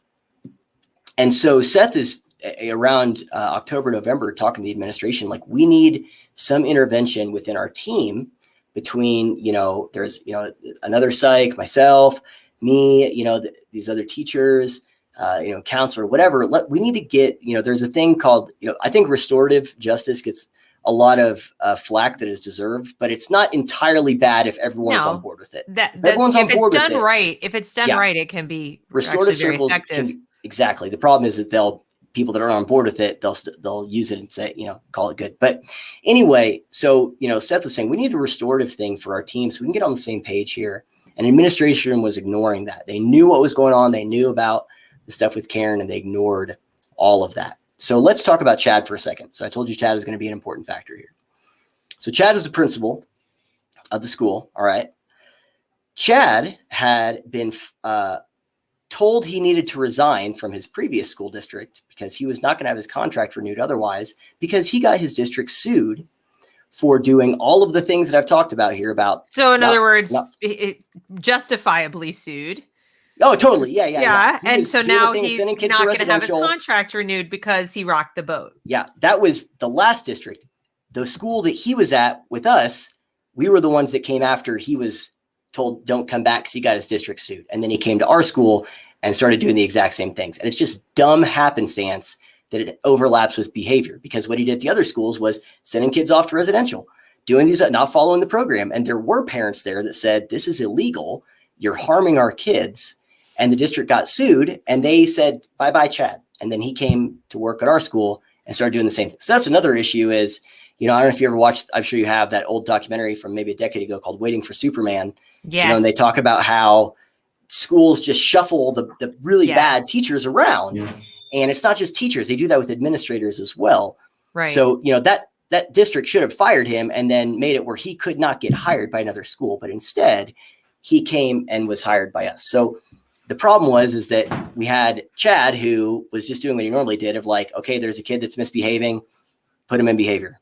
No, we're not going to have a meeting. We're not going to follow anything, put him in behavior. And we have Karen, who's a crazy person and constantly wants validation and didn't want to say no to it. And then we have Dolores, we'll call her the good teacher, but it's her first year. And she didn't want to say no because she wanted to make a good impression or whatever. And so then then Seth is back in the same situation he'd been before. He's like, we have a capacity. You can only have so many kids in these rooms and maintain order, right? Like, you can't put a bunch of kids with all these disabilities, behavioral disabilities, in a room with a limited amount of staff and try to have 4 people in 4 corners teaching math and stuff. Like, what happens when one of them blows up and we have to, evacuate the whole room, And so it was just a practical thing. So we have that thing. And so Chad's the one getting the information. That's who we're relying on to do something about Karen and stuff, and isn't doing anything about it. Instead, just making it worse by sending more kids down for her to deal with. So in February of last year, this all comes to a head during a meeting I was at, where Karen is there and she gets into it with Seth, where it's about bringing another kid down into the program. And Seth's like, look, if we're going to do this, because we already have too many kids here, you need to be in here. You need to do your job. You need to be in the classroom. And she freaks out. And then they kind of get into a pretty heated argument where he's like, no, you need to do your damn job. You need to be in here. And eventually he's like, it's loud. They're yelling at each other. And he says, I can't do this. And he just leaves. I'm taking a personal day. I think probably people watching this who, whether they have experience or not, on the parent side, are probably just jaws open going, are these adults? How is this occurring? Where are this they? Is the norm, not that you weren't an adult. I'm just saying that this could go on. And I mean, what baffles me, because I was a classroom teacher just without any experience with the behavioral side, is, these are children. These are somebody's children. Yep. This isn't a prison.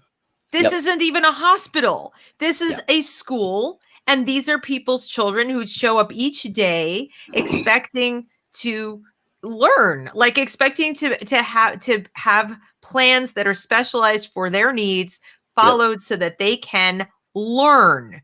They're not successful. We're trying to help them be successful adults. Learn equal, but yeah, exactly. Yeah. This, I think, they're not meant to be warehoused. They're not meant to be just kept comfortable. I mean, this isn't the 1800s and it's not an asylum. This is, I guess I'm sorry to get so like agitated, but I'm listening to this and I can't even imagine being you in this situation because it was awful. It would be crazy making. It would be crazy making because the people who really do care, they're not just doing performative art of caring. They go insane. Yeah, the people who do care are stifled at every turn. And so this happens and Seth leaves. Karen starts breaking down into tears and, there's a couple of vice principals there who are oh, no, you are a good teacher. You're great and everything. The only other person that was there besides myself was a counselor. If you want to get into people who do actually buy into this activist crap, this is a counselor who I literally heard articulate, I love punishing this kid because because they're so white privileged. This is a guy who said he specifically likes to see a kid punished or see a kid cry because their family might be wealthier because the kid has white privilege and he's never going to experience any hardship in life. So if I can be a part of that hardship, this is just sickness. It's abuse all around. It's child abuse. It is. No, it's not. He wasn't saying he'd like to punish them arbitrarily. He was just saying that whenever there were situations where he got joy out of them being punished. It's still sadistic. Of course, it's sadistic evil. Impulse. It's evil. Yes. But anyway, so there's your CRT activist. But so of course, so Seth goes home. He writes a complaint to HR about everything that happened.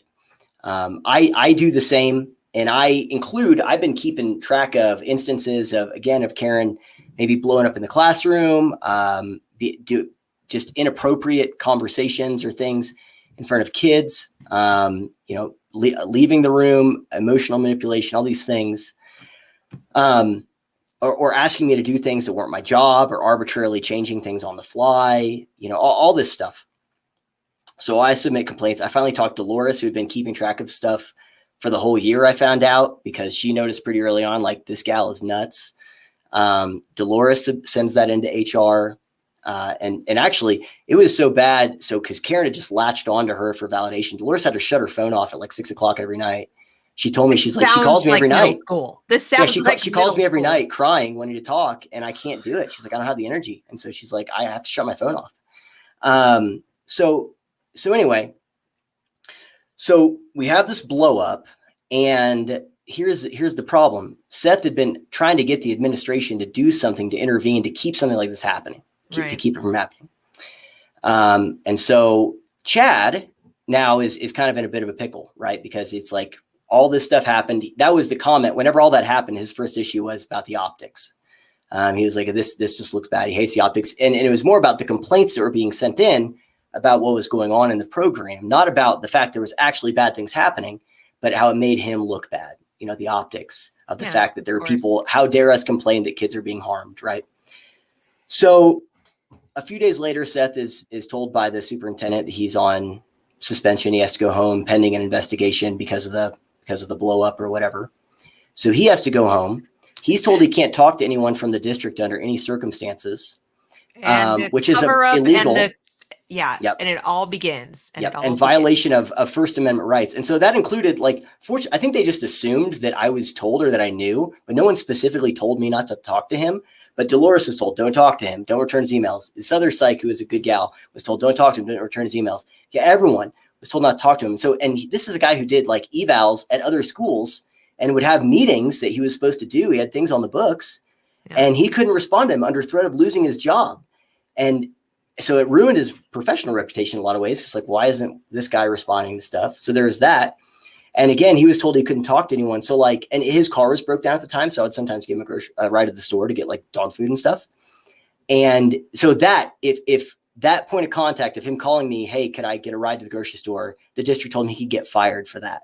Which that's totally illegal. That's a violation of freedom of speech, freedom of association. Like it's insane. Right. So, and they have all these complaints. So here is the issue. People, after Chad's first year at the school, people started to complain about him. Like, this guy's not. So they do this even if a person's a good administrator. In this case, not a good guy.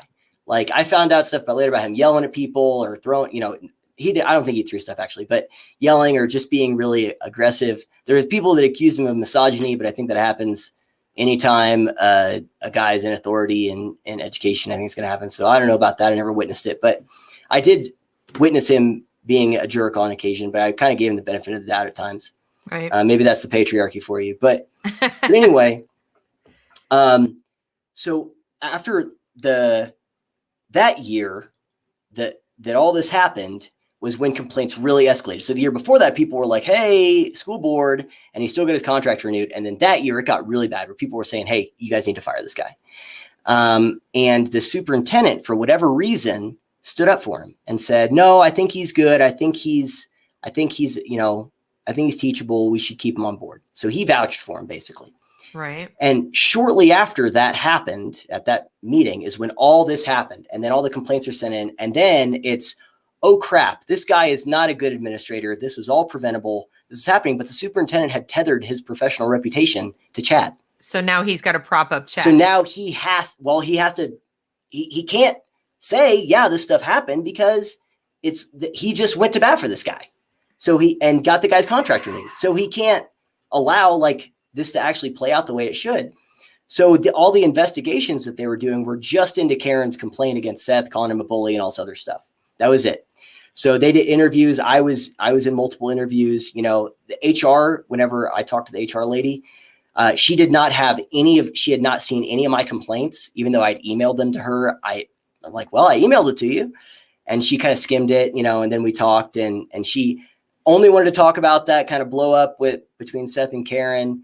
The one thing that I got any feedback from her when I talked about some of the stuff of like, yeah, we couldn't even put up pencil holders. Like she would freak out. We couldn't put things about staff only on these, she says, well, how teachers can be, it's their classroom. They're a little territorial, but they should be, totally standing up for Karen. I'm like, this is a crazy person. What are you doing? And so it was all tilted in that direction. And it was pretty obvious from the top that was the one they needed to take. I had another interview with the guy who was brought in supposedly for Title IX.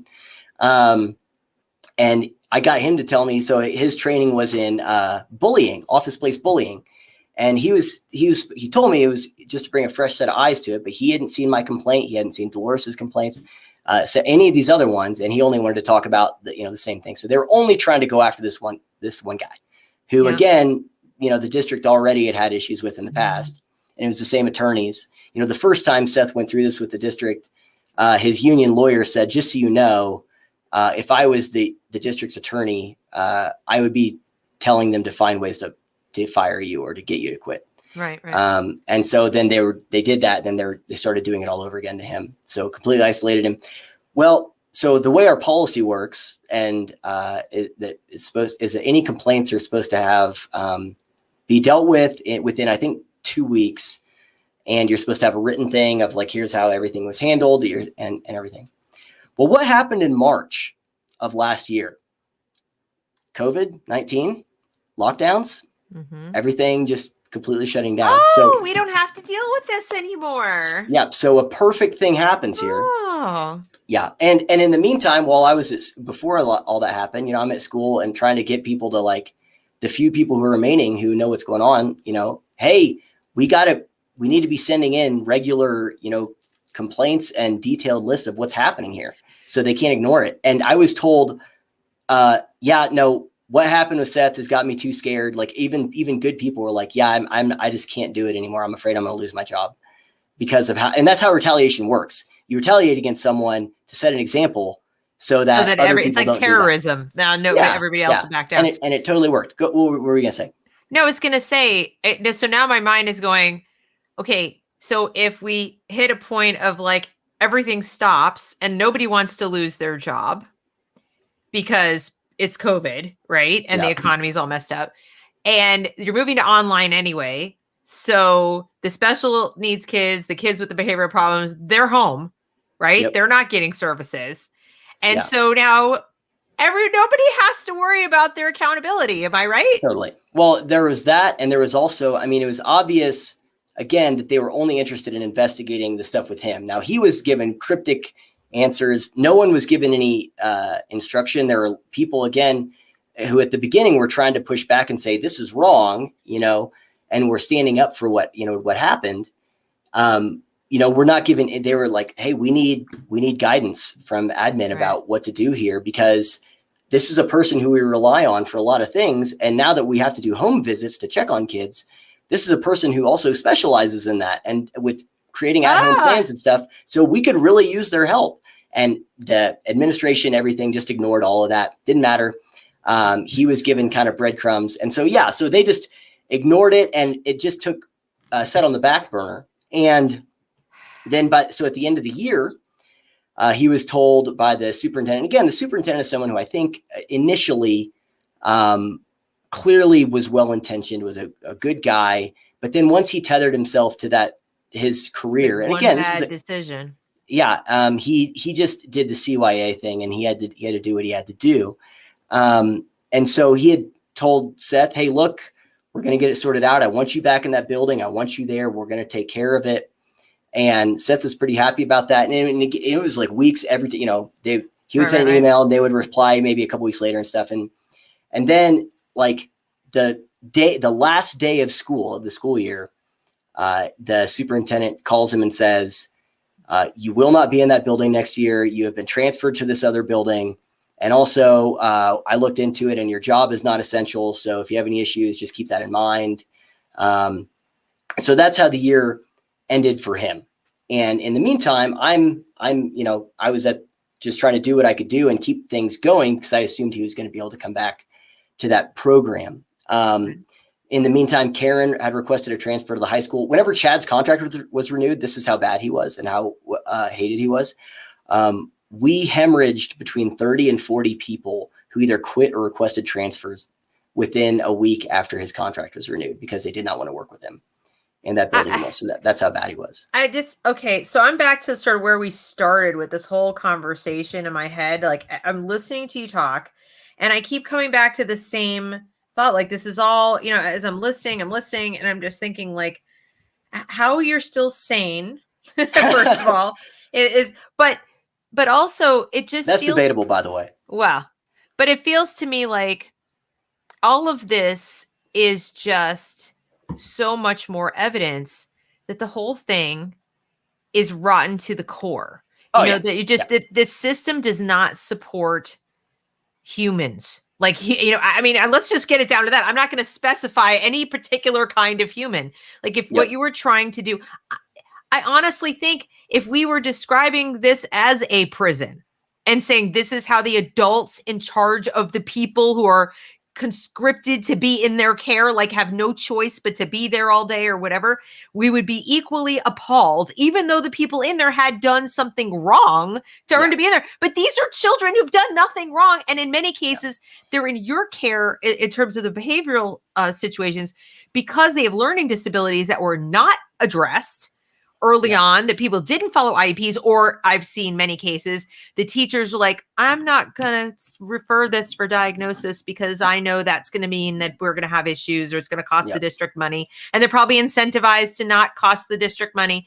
So if they see somebody with a severe auditory processing situation or severe dyslexia or any number of other problems, they might just in like first grade be like, I didn't see anything, Next thing you know, by the time the child's in 5th grade or 6th grade, now they've got behavioral issues, because to your point, and I'm not saying it's a causal relationship. I'm just saying there's probably a high correlation between learning disabilities that have gone undiagnosed or undealt with, untreated, or bullied and abused and treated badly, which I've seen happen with my own eyes.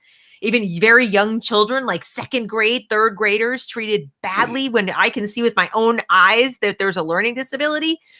And then they end up in behavior. And this whole situation, ultimately, what I'm hearing is, at the end of the day, it's to protect the jobs of adults. 100%. Yeah, it is. Well, one of the things I said, so Dolores, it was, well, and it still gets better. There's more, but, Dolores was a good one. I thought she was going to stick around. Like, she was one who at one point in the middle of all of it, was like, please tell me you're going to be here next year. Like, please tell me, like, I can't do this. She was the one, And so, and I'm like, of course, like, we got this. We're a team. We can all do this. I'm just going to get past this. And she also eventually, she's like, I can't. Chad's going to be here next year. I can't deal with the conflict. And this was after I said, you got to decide what kind of teacher you're going to be. And she requested to go up to the high school as well, along with Karen, who had made her miserable. So I felt pretty betrayed by that. I'm like, you picked Karen? Really? Anyway, but one of the things I said whenever that happened, after it, whenever I was like totally like disheartened by that. So I'm like, okay, so the last good person here is gone. That's great. But I realized, and I've carried this, kind of through line. And I said, one of the things I learned from this last year was I think I dramatically underestimated people's zealous desire to protect their comfort. And so much, whether, I don't want to go down this road, but with COVID or whatever thing, or what I experienced there is that people are absolutely zealous for their comfort, and they will sacrifice truth. They will sacrifice what's right. They will sacrifice even a little bit of their soul to just be comfortable. And I've seen that happen firsthand. And this isn't the only example, but it's just the most recent one. And isn't it ironic that the very same people, and I could say this all day long about every single point that's made with relation, especially to like critical race theory, but also by the teachers unions in defense of keeping the schools closed and all these things. Yeah.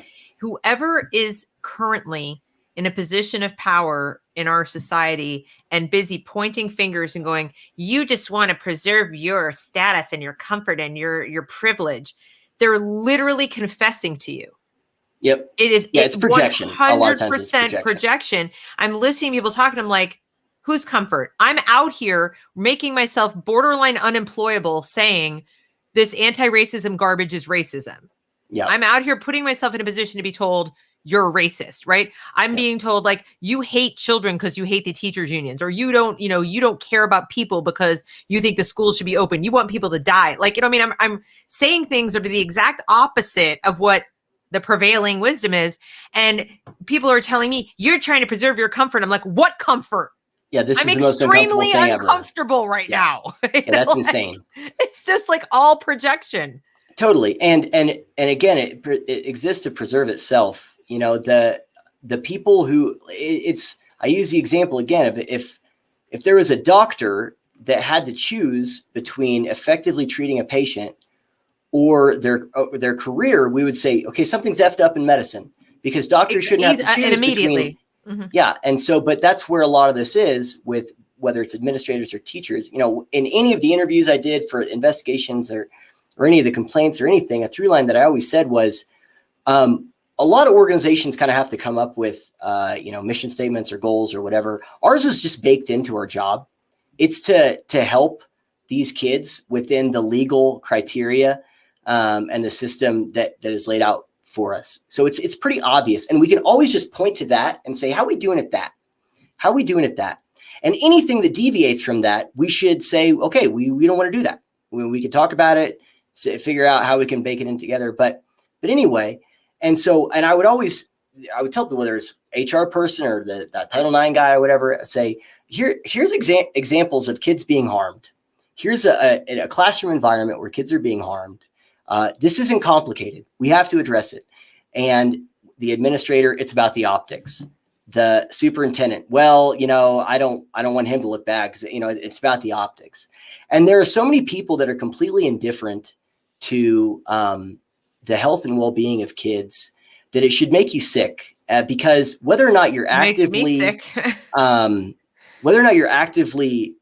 opposed or antagonistic to helping kids, or you're indifferent to something that's happening that is harming them, or at the very least not helping them, the outcome is the same.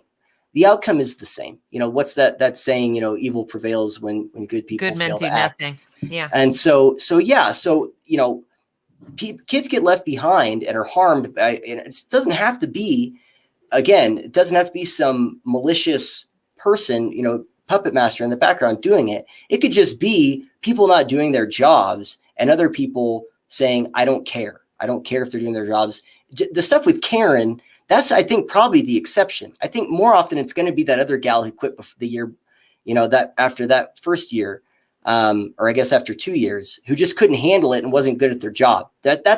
And it doesn't really matter. You know, obviously you'd rather not have your kids in a room with people yelling and breaking down and arbitrarily leaving the classroom and stuff. But at the end of the day, if you have a kid who needs help with certain things and they're not getting it, you know, it's happening whether or not someone wills it to be. That's my point. Exactly. Did you want to read those super chats, or I could keep going Yeah, with where I was at with the investigations? If there's anything that you want, I was just clicking on some that stood out to me. I know that Absolutely Fabulous is very dialed into the special eds. Here's what she says. The root of the societal problems we have today is poor education of our youth, especially our special education kids. And then the craft copter had said after that, so public education is for the benefit of adults and government makes it compulsory to keep people employed, unions funded, politicians funded, and prison pipelines pumping WTF. That's a really concise analysis. It's correct. And you know, and then here's the question. This I want to hear your answer. How do we implode the system to take out the corruption, unenroll, and or school choice?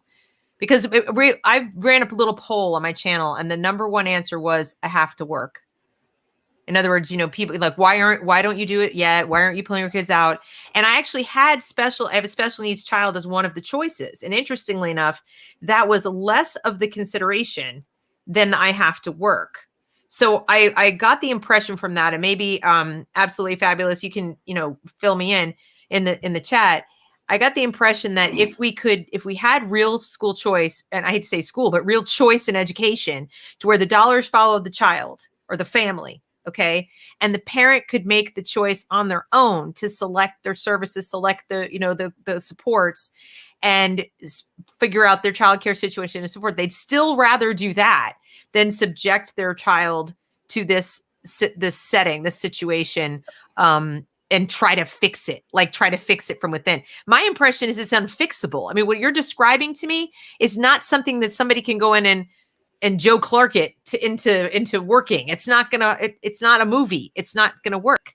Yeah. Can I answer that question in a minute? Here, there was this. Still not enough to educate a special. Okay, that's part of the answer, but I want to hear what you have to say. Well, I'll address that kind of at the end. Can I wrap this up with a sure. Kind of, okay, sure. So anyway, the way the summer started was Seth is talking to the same union lawyer that couldn't help him last time. And he's like, here we are again. Here's all the evidence again. Here's all the data again. And getting nowhere. And I was under the impression, and so I talked about that performance evaluation. So at the end of that year, the principal did my performance evaluation. And again, I've always gotten, I don't know how any years ever were, but it was 0 to 5 for us. And I've always gotten 5s, maybe an occasional 4. And I had some lower marks, like 2s and 3s. And I'm like, what is this? And so when I asked him about it, like one of them was following directions or something like that. And I was like, can you give me some examples? And the examples I was given were, well, you had these duties to go and escort kids in the hallway. Sometimes a kid might not get passing period. And so a person will kind of meet them at the class they're out of, the bell rings, they escort them to the locker and escort them to class. And you say you were supposed to do escort duties and you didn't always show up for that. And I said, well, yeah, you're right. That was actually part of the complaint I submitted, where I said, this woman is often out of the classroom, and it puts me in a position where I have to choose between escorting a kid or leaving, half dozen mentally ill kids by themselves, often with mixed gender. So I'm not going to do that. And I actually complained that I couldn't do this other part of my job because she was leaving me alone in the classroom. And Chad, of course, ignores that and says, well, you also, whenever a kid's IEP changed, you didn't fill in the classroom teachers about the changes. And the reason why that one is so absurd is that would actually be illegal for me to do that. Whenever a kid's IEP changes, it's usually, so an IEP meeting happens and there's a TOR, a teacher of record, is the person who does that. For my particular job, it would be illegal if I was doing that because I'm not supposed to be a part of that process, or at least at that current iteration. So he was literally saying I was docked points because I didn't do something that not only wasn't my job, but it would be illegal if I was doing it. So that happened, but I was like, well, I still was kind of wanting to give Chad the benefit of the doubt. And I thought that it was he was just doing it based on the usually the teacher that you worked with is the one who filled it out. He just did. So that was all Karen writing that crap. I'm like, okay, whatever. But I asked him, I said, do you want me in the building next year? Do you want me to work with you next year? He said, absolutely. You're the best we have. Like, yes. And I want this other job to be created for you. We need this data, like, absolutely. Like, what you've done is amazing. I said, okay, that's fine. And at one point I even walked to this dude's house. I walked because I just needed some time to think about what I wanted to say to him. After Karen had said she was going to the high school, to go there and say, hey, I bought a 6-pack of Blue Moon, put it in this backpack, walked up there, and I kind of remembered where I lived because I drove by it. I knocked on his door. I said, hey, can we have a beer and talk? And I basically told him a lot of what I've told you here about the stuff in the classroom with Karen. And I was like, a lot of your clashes with Seth were because he was trying to protect kids from being in this room with a crazy person. I think if we get him back next year, once we sort through this, we won't have that. So let's band together. Let's do this. He's not your enemy. And just tried to get him to go to bat for Seth, who was just completely locked out of everything. And he handled it cool. We had a beer, we talked, and it was good. And I even told him, I said, I can't imagine why you'd want to be in administration. You even if you wanted to change something, if you piss off a handful of teachers, they're going to try and get you fired, man. So I don't get it, And so I really tried to reach out to this guy. And so then like I said, over the course of summer, summer, I'm keeping updated on the slow process of what Seth is trying to get done. So the first day of school for us, for faculty, was a Friday. Mm-hmm. And the first day of kids back was the following Wednesday. So we had those 3 days to kind of do some stuff. So the Wednesday before my first day back, so Wednesday, I'm back in the building on Friday. Mm-hmm. That afternoon, I get an email from the special ed director, 2 sentences, email writing to let you know you've been transferred to the high school. Hope you had a good summer. So I was transferred less than 2 days before schools, where I was supposed to be reporting in. No explanation. And there's a process for transferring people. Right. When you transfer people, and I know that there's a process because at the school that I was at, there was a person who they continually tried to transfer because she was awful at her job and she was able to fight it. Here's your racism thing, because she was Hispanic. She would sit out in the hallway and read books instead of working with kids. She might be supposed to be in a math class working with kids, and she would literally walk out in the hallway and read a book. And anytime they tried to transfer her, not fire her, transfer her, she would say they're racist and she would never get transferred. But there's a process, there's forms, and you can go through it. And so I got that, and I called Seth. I'm like, dude, I got transferred to the high school up with Karen, who I complained about. Like, are you serious? And he said, I just got an email saying that I've been transferred where I have to work half the week. So he had already been told he was going to be transferred to another school. And then he had just gotten told he had to work half the week at a school that was 2.5 hours away. So like 5 hours round trip, half the week. What? And I said, what's the timestamp on that email? He got his email 3 minutes after I got my email.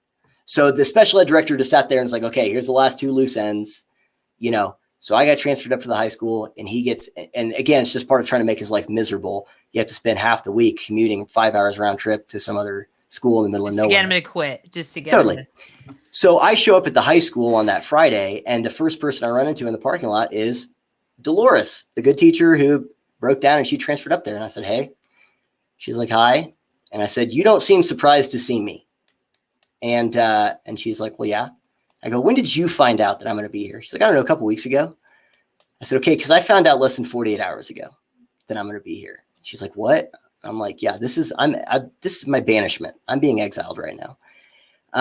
Just so children. They're just, how do we expect children to educate children? I mean, when you're talking about maturity, and these are kids who absolutely need, I'm just going to be repeating myself. This is, I'm really glad we had this conversation because, like I said, I think there's some people in the audience who are not at all surprised because they've been through this. They're special ed parents, etc. And then there are others who are jaws on the floor. Like, I knew schools were messed up, but I thought it was like they just didn't teach reading and writing and arithmetic very well. And now they're hearing, like I said, the stuff that I covered when I went over the book. And probably if anyone watched that series with the John Taylor Gatto book, they're probably listening to me going, yeah, but that was 25 years ago. And I don't know. I mean, I know the CRT stuff's bad, but like, that sounds pretty extreme. Maybe he's just an extremist or a zealot. And now they're hearing this like, nope. He was just telling us what we were on the road to hell. Like, and we were almost there. It is just the system itself, as you've just so you've given such a detailed account of it.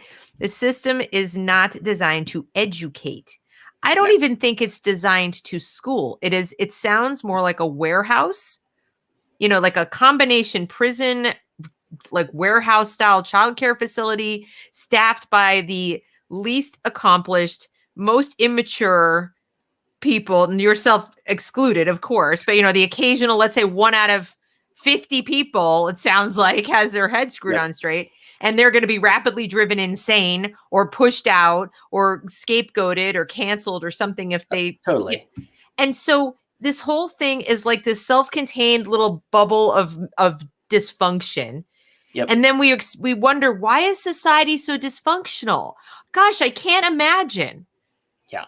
If this is where kids spend, 13 years and then they go to propaganda academy, for higher ed, it's, of course, people are going to be screwed up. It really is. The more I think about it, the more I realize that the kids who come out of this setup,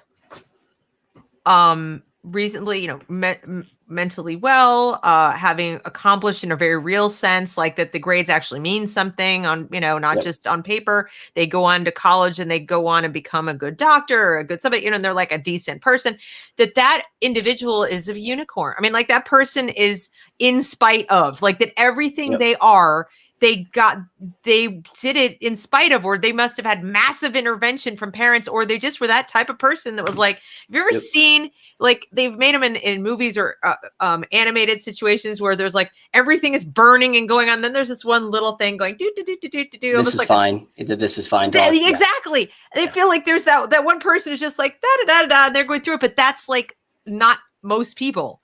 I know I'm talking, go back to the 70s when I was in public school and I was bullied by teachers and by students. Like so many bad things happened to me, but I was not the usual. Like, I mean, I was bullied and maybe the next 10th person was bullied. It wasn't so common. And that was then. Now it sounds like it's like everybody. It has something going on. The problem is, and to kind of draw a conclusion to it,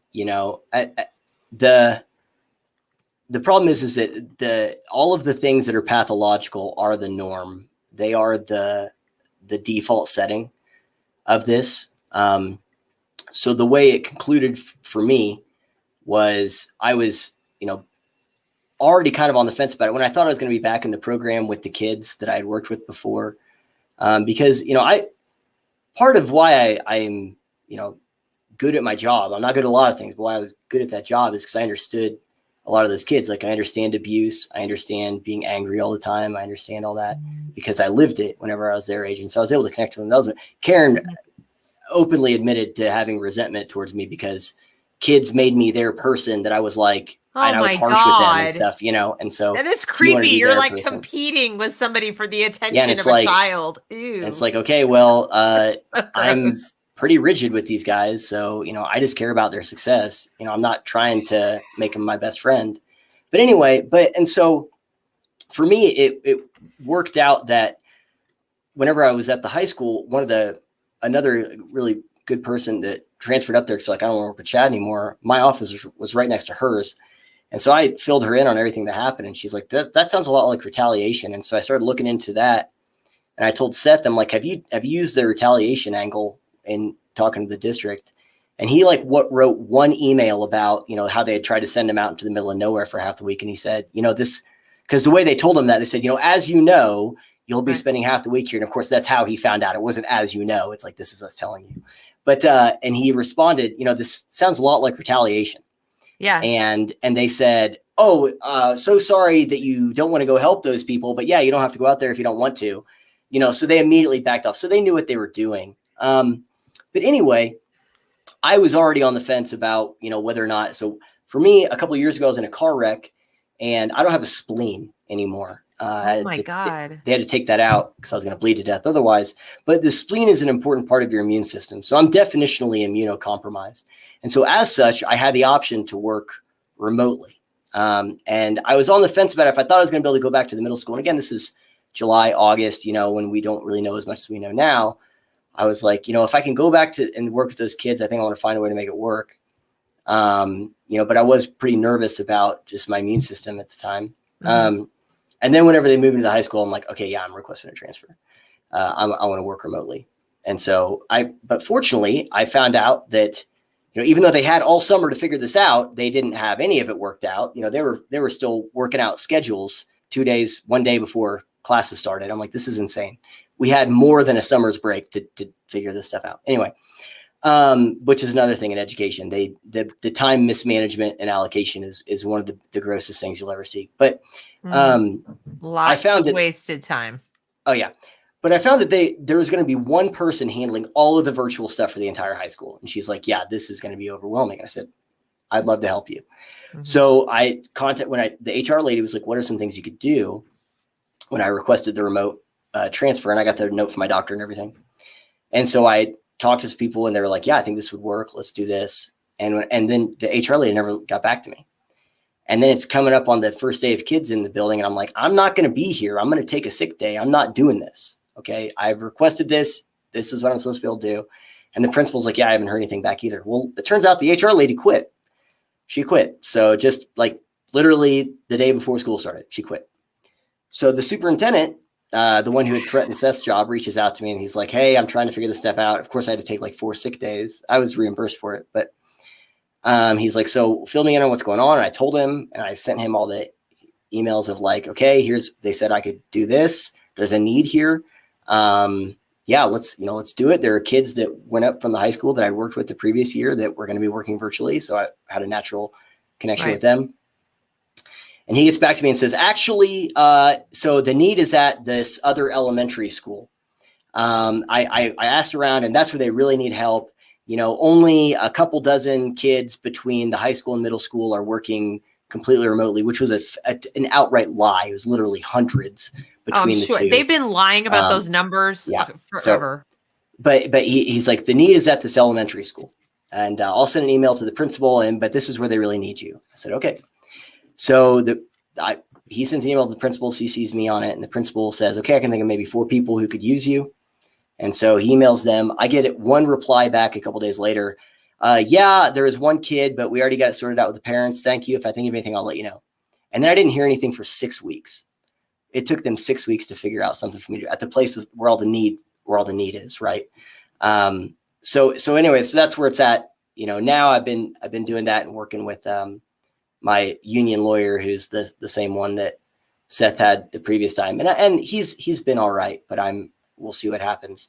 And Seth has been also working with another law firm, but he was crazy is that the gal who they set him up with was a brand new lawyer, and he stopped getting replies from her. And finally he went down to their offices and was like, what is going on? I've given you guys all this money. And they're like, oh yeah, she quit like a month ago, didn't say anything, and just dropped all of her cases.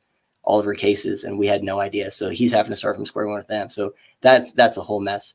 But anyway, the point is that what I would say is to kind of just wrap it up is one of the things that I tell people is I think that our best chance is on a local level of getting things done is on a local level. And what I just described to you is a complete and catastrophic failure to do the most basic thing that education is designed to do on a local level. The unions failed, the local administration failed, everything on the local level failed. So I don't know what the answer is. I still think it's local. And again, all of the things that we dealt with for something as simple as, hey, it looks like you're breaking the law.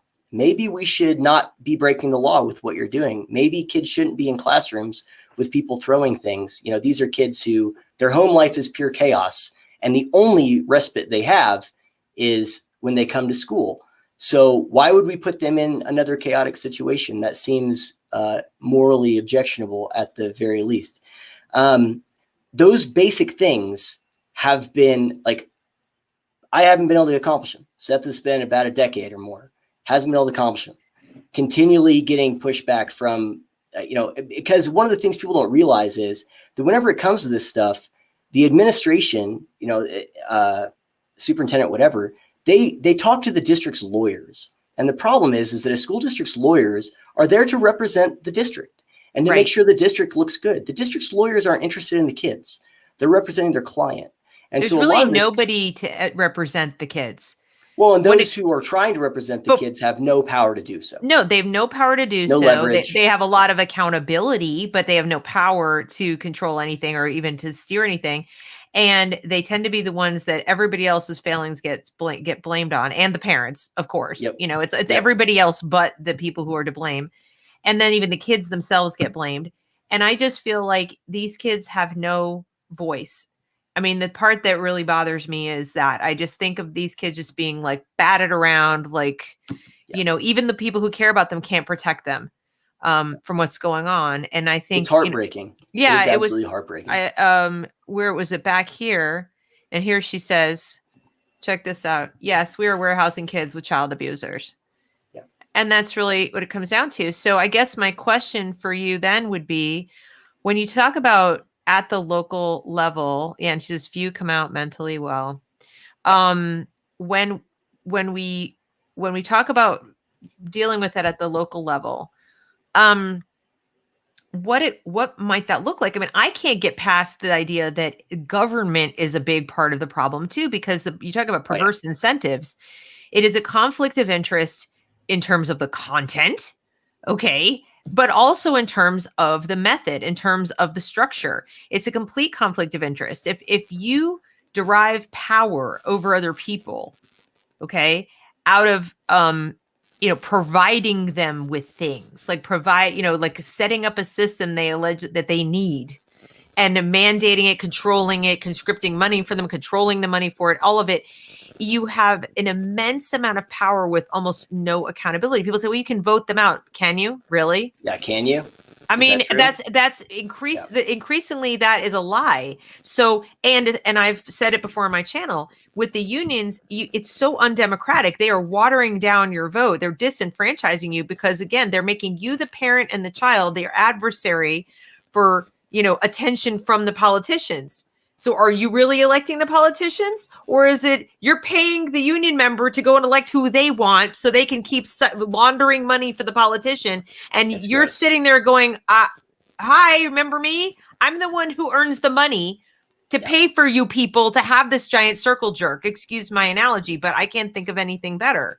This is what's going on. And so I see parents saying, please open the schools, please open the schools. And I mean, I'm empathetic in the sense that I understand this has got to be just so disorienting and dysregulating. Everything is so messed up in their lives. But at the same time, I feel like be careful what you wish for, because as bad as they were closed, before they were closed, now when they reopen, even if they reopened everything tomorrow, like you said in the beginning of this conversation, if they reopened everything, like the doors are flung open and everybody can come back, it's tomorrow. They were a mess before CRT. Now CRT is coming in on top of it all, which is horribly abusive.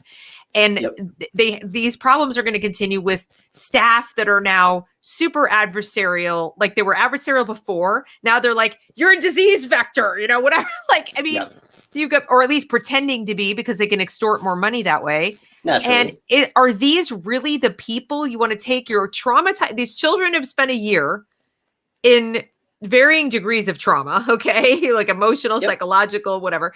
Hey, let's just throw them in with a bunch of people who don't want to be there. They've been either coerced to be there or they finally gave up and went in. And they've made clear their intentions across this whole year. They've now like broadcasted in neon lights. Yeah. You There's don't no mistaking matter. what the agenda is. Yeah. It's clear now. It's not Deb, the conspiracy theorist. It's, wow, you called it, like, look, they actually do hate us. So what's the solution? I mean, I still feel like you'd be better off to have your kid like anywhere else than there, but I don't know. So I'm working on a thing that I've been writing for a while. I go off and on. I'm like, I hit a real mind F that I'm like, it's ruined my conclusion. I'm having to rewrite stuff anyway, but the whole thing is about the need for changing a lot of our paradigms and expectations of things. Yeah. And so the solution is going to have to start with first our expectations and the paradigms we have for how we understand the education system, which is not going to happen on a macro level. So as much as I can give an example of where I feel completely disillusioned with the system at even at a micro, local level, I still think that's the answer. You just have to have the different inputs. So the first thing is, the Department of so I can tell you some things that just need to happen, but that aren't going to happen. Get rid of the Department of Education. That needs to be gone. Like you said, school choice needs to be the thing. You need to get the government out as much as possible, and get rid of some of these incentives. But again, even those incentives don't necessarily so I live in a state where the special ed budget of every school is reimbursed by the state. Virtually no place else has that. People in education should be going, wait, what? Because districts are often beholden to whatever. I got Clementine in my beard. Districts are often beholden to whatever they can get from their local taxes and, a few other things here and there. So to have a special ed budget that's completely reimbursed by the state means you can really go bananas whenever it comes to helping kids. So you would think that would be, oh man, so there's no problem. We can't make arguments about we don't have the money or whatever thing. Right. But and even where I live, you just heard my story. Yeah, you just heard my story. And they're sitting on billions in CARES Act money not spent, and now they want more. No. So which anyway, is so transparently not for the kids. Yeah, of course. So my point is there are things that need to happen. It's the same as a doctor going, man, that tumor needs to not be there. Yeah, you're right. But it's not going to do it on its own, is it? It's not just going to pack up and leave. So that's one thing. So that's descriptive, not prescriptive. What I would say, is that with the education system, we're at a point where people have to really just cut their losses and get out. They have to get out. I think there's a process you can follow if you want to try and redeem, and salvage your local education system. Find like-minded people. Well, first you need to identify what the problems are. You need to hone in on a few specific things that you think you're going to get the broadest amount of support on. Rally like-minded people. Figure out if there's anyone working at the school or at the, ideally the school board who agrees, and get them, and then, follow the processes, including, talking to the people who are advocating and say, we're going to vote you out. We're going to run people against you on the school board to get you out, or if it's certain administrators, and be vocal about it. Now, that's not going to work in most places, but that is the process to follow. Sure. Lawsuits, if you have it, or it's hey, here's the thing that they're doing. Parents can do that. I can file all the complaints I want on behalf of kids. You can do that for OCR. You can file complaints on behalf of other people with the Office of Civil Rights. But it has a very low success rate, unfortunately, especially if you're a white guy filing them, unfortunately. And I hate to say that, but it is true. That's why I said one of the paradigms we need to change is that teachers are heroes, and that we can't criticize schools because they're doing they're angels, and they're doing such. We need to treat it like any other system, that is made of people, and people suck. So that means there's going to be parts of the system that suck. So there's that. Now, because I don't think that's going to work, another paradigm people need to change is this idea that my kid's going to be gone all day, and I can be gone during that same period of time. I think Elizabeth Warren is a little bit onto something with the 2-income trap. She's not the first person to talk about that, but people need to understand that it's going to involve them being a part of their kids' lives in a way that they maybe hadn't previously expected. And I think COVID has done a good job of telling people, basically, what do you look like when you're asked to do that? Some people rose to the challenge. I think a lot of people are overwhelmed, understandably so. But either way, I think people have at least gotten their beaks wet a little bit, hopefully with if we have kids, how do we help them? And the good thing is there is a bevy of resources now to help you. So what I mean practically is homeschool, and which people say, well, I have to work. Well, depending on the age of your kid, they can be at home, or there's other things you can do. Kids can participate in different programs where they aren't at home, but they're at a place. It could be like a Big Brothers Big Sisters thing. A lot of times, if you enroll a kid, you can have a kid take PE at public school, or have them take or be a part of a sport at a public school. Well, our local Y, I don't know how it is for other people, but I'm in Charlotte, and the Ys here have homeschooling programs. They have homeschool PE, they have homeschool Spanish, they have homeschool. So, I mean, it's if you signed your kid up for like the full bevy of what they offer, they'd have like 3 hours worth of activity at the Y. And that's how a lot of homeschool co-ops work is one parent does one thing at a certain time, another parent does nothing at another time.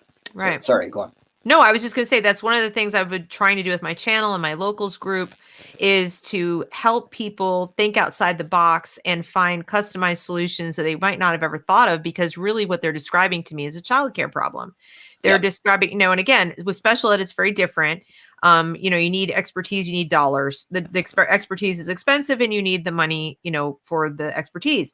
But I keep feeling like if the vast majority of the people who could, because they don't need the special needs services, if they could pull out of this trap and get their kids out of it, so then whatever public dollars are there, not being just you keep it, like forget the give it back, but just don't tax it in the first place. Like be able to put on your taxes, I have a dependent child that I need to educate. Okay.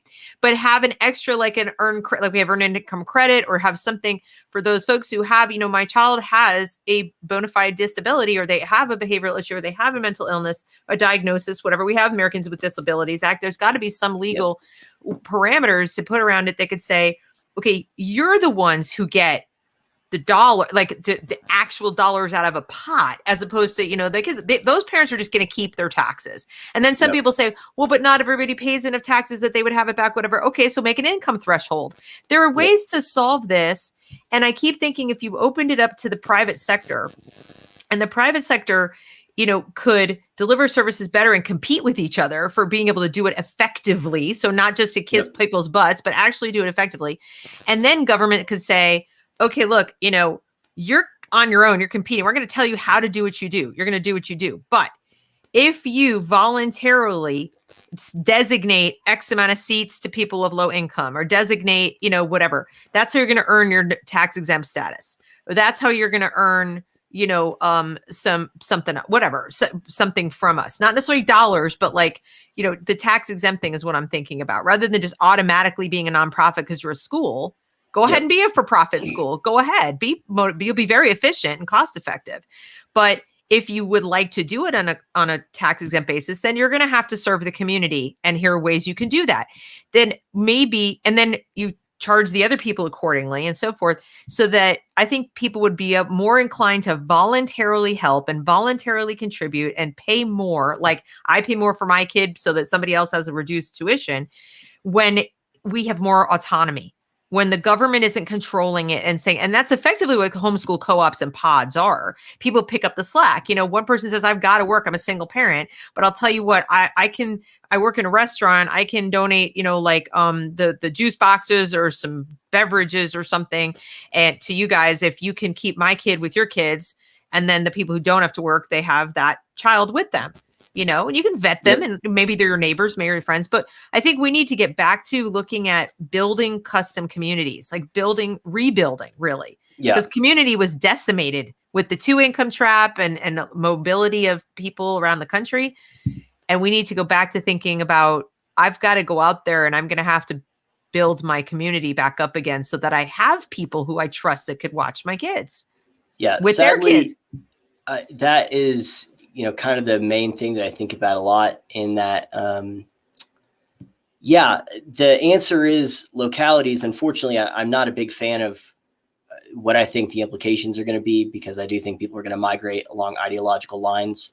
Yeah. And I think that that's going to not bode well for the future of this country as a cohesive body of states. But that's another thing. But unfortunately, that is the necessary thing here. I don't really think about the paradigms in terms of tax credits and those kinds of things, because I want the government as least involved as possible. No, I know you're spitballing. I know, I get it. Yeah. But I do think that your basic premise of, look, this is going to have to happen at a local level with communities, people we trust. Well, you have to do that by reestablishing communities around shared values and people that we trust. People don't live in places where they trust the people around them. So that's going to have to start to happen. I think it's already happening.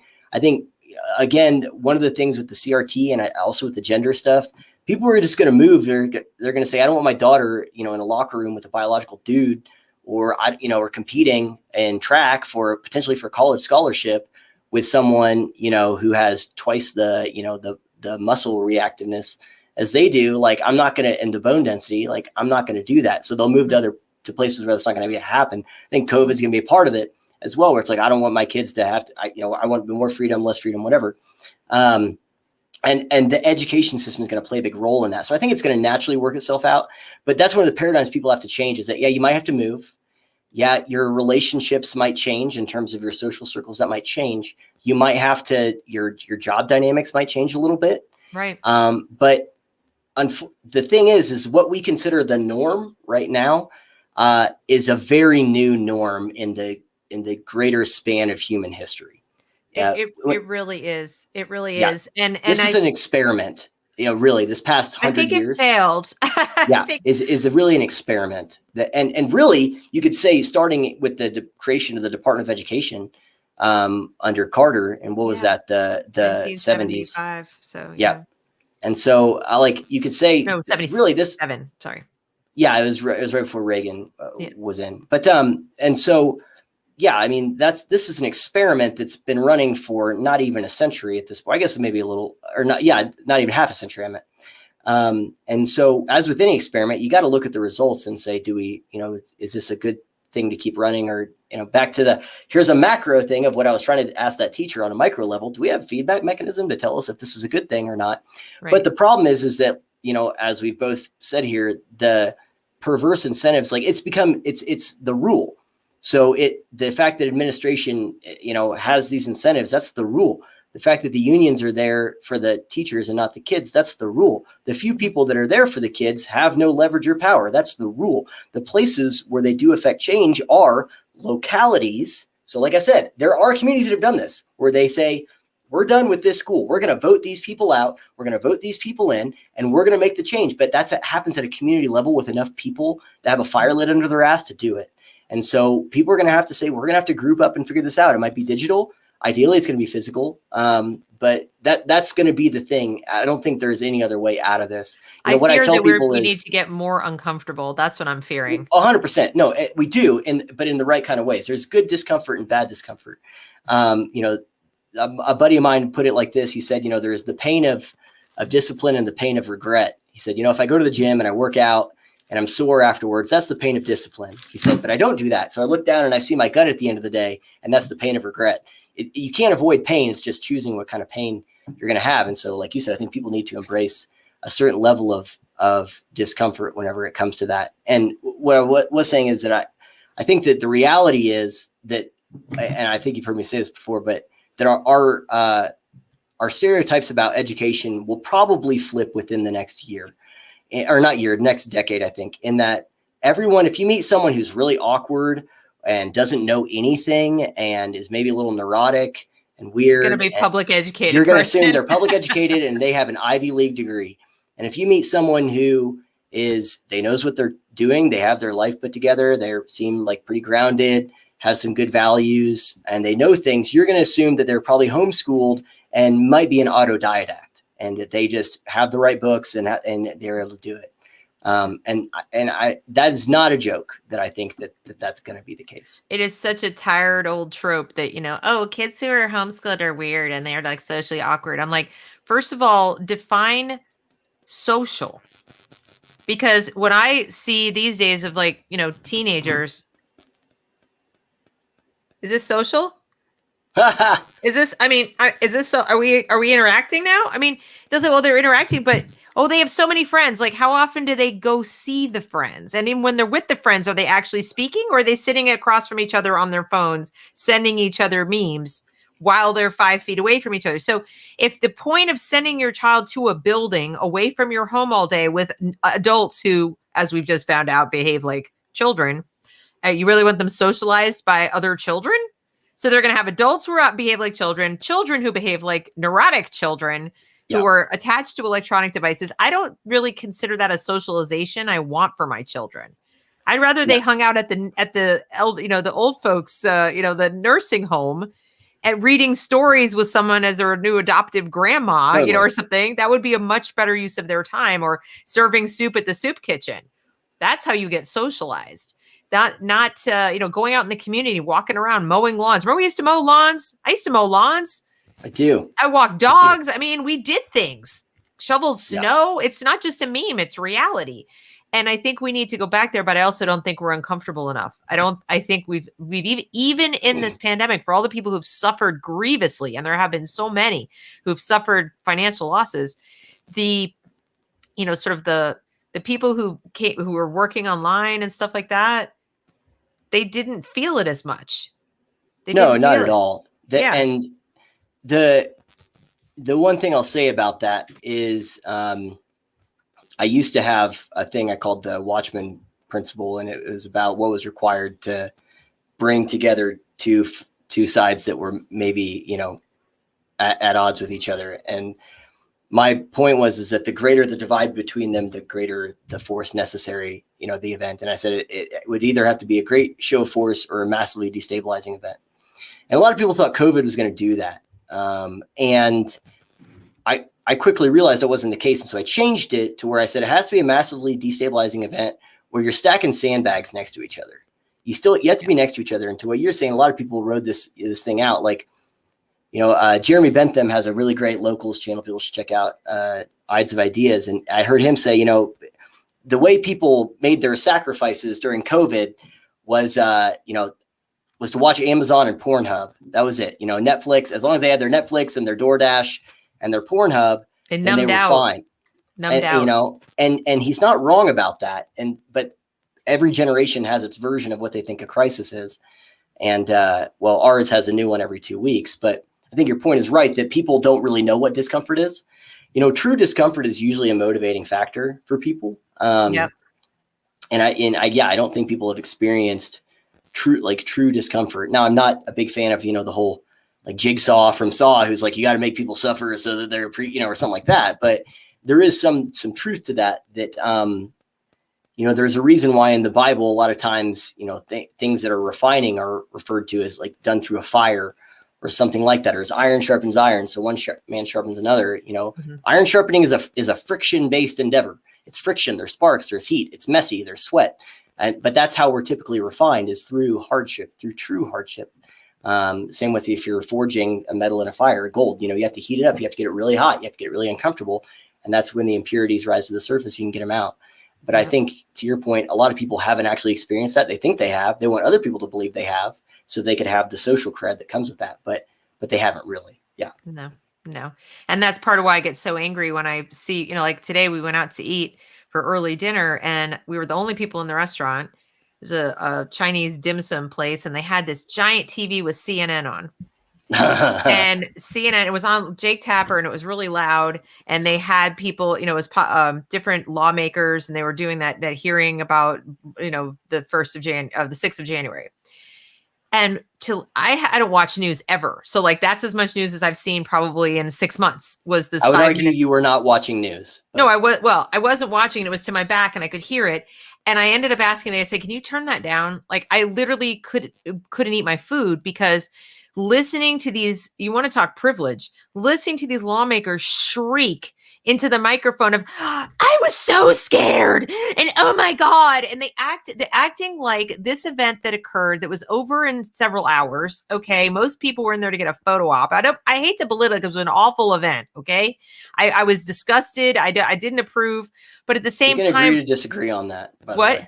I said, we can agree to disagree on that. I was not disgusted by it. Well, some of the behavior. For the most part, sure. For the most part, I didn't see the big deal. I really didn't. I was like, First of all, people let them in. So there's that. Second of all, there was hardly any coverage of police. So that was like, what the hell? But I mean, I don't want to get into the event. I just want to say that like, it was a big nothing burger compared to how they're behaving. Yeah. And to listen to them go off like that when there are kids that, like we just described, the kids that you're dealing with, the many, many, many kids that we haven't even talked about, who are at home are suffering all kinds of things. And then the people who lost their businesses, homes burned to the ground, businesses burned to the ground, they can never rebuild because, there's insurance. No, there isn't. Yeah. They don't understand how insurance works. Yeah. Oh, here you go, the payout, but now you can't buy new insurance. So you can't rebuild because you can't run a business without insurance. They don't understand. And there's lawmakers saying it. People who make the laws that control our lives, that tell the schools what they can have from our money.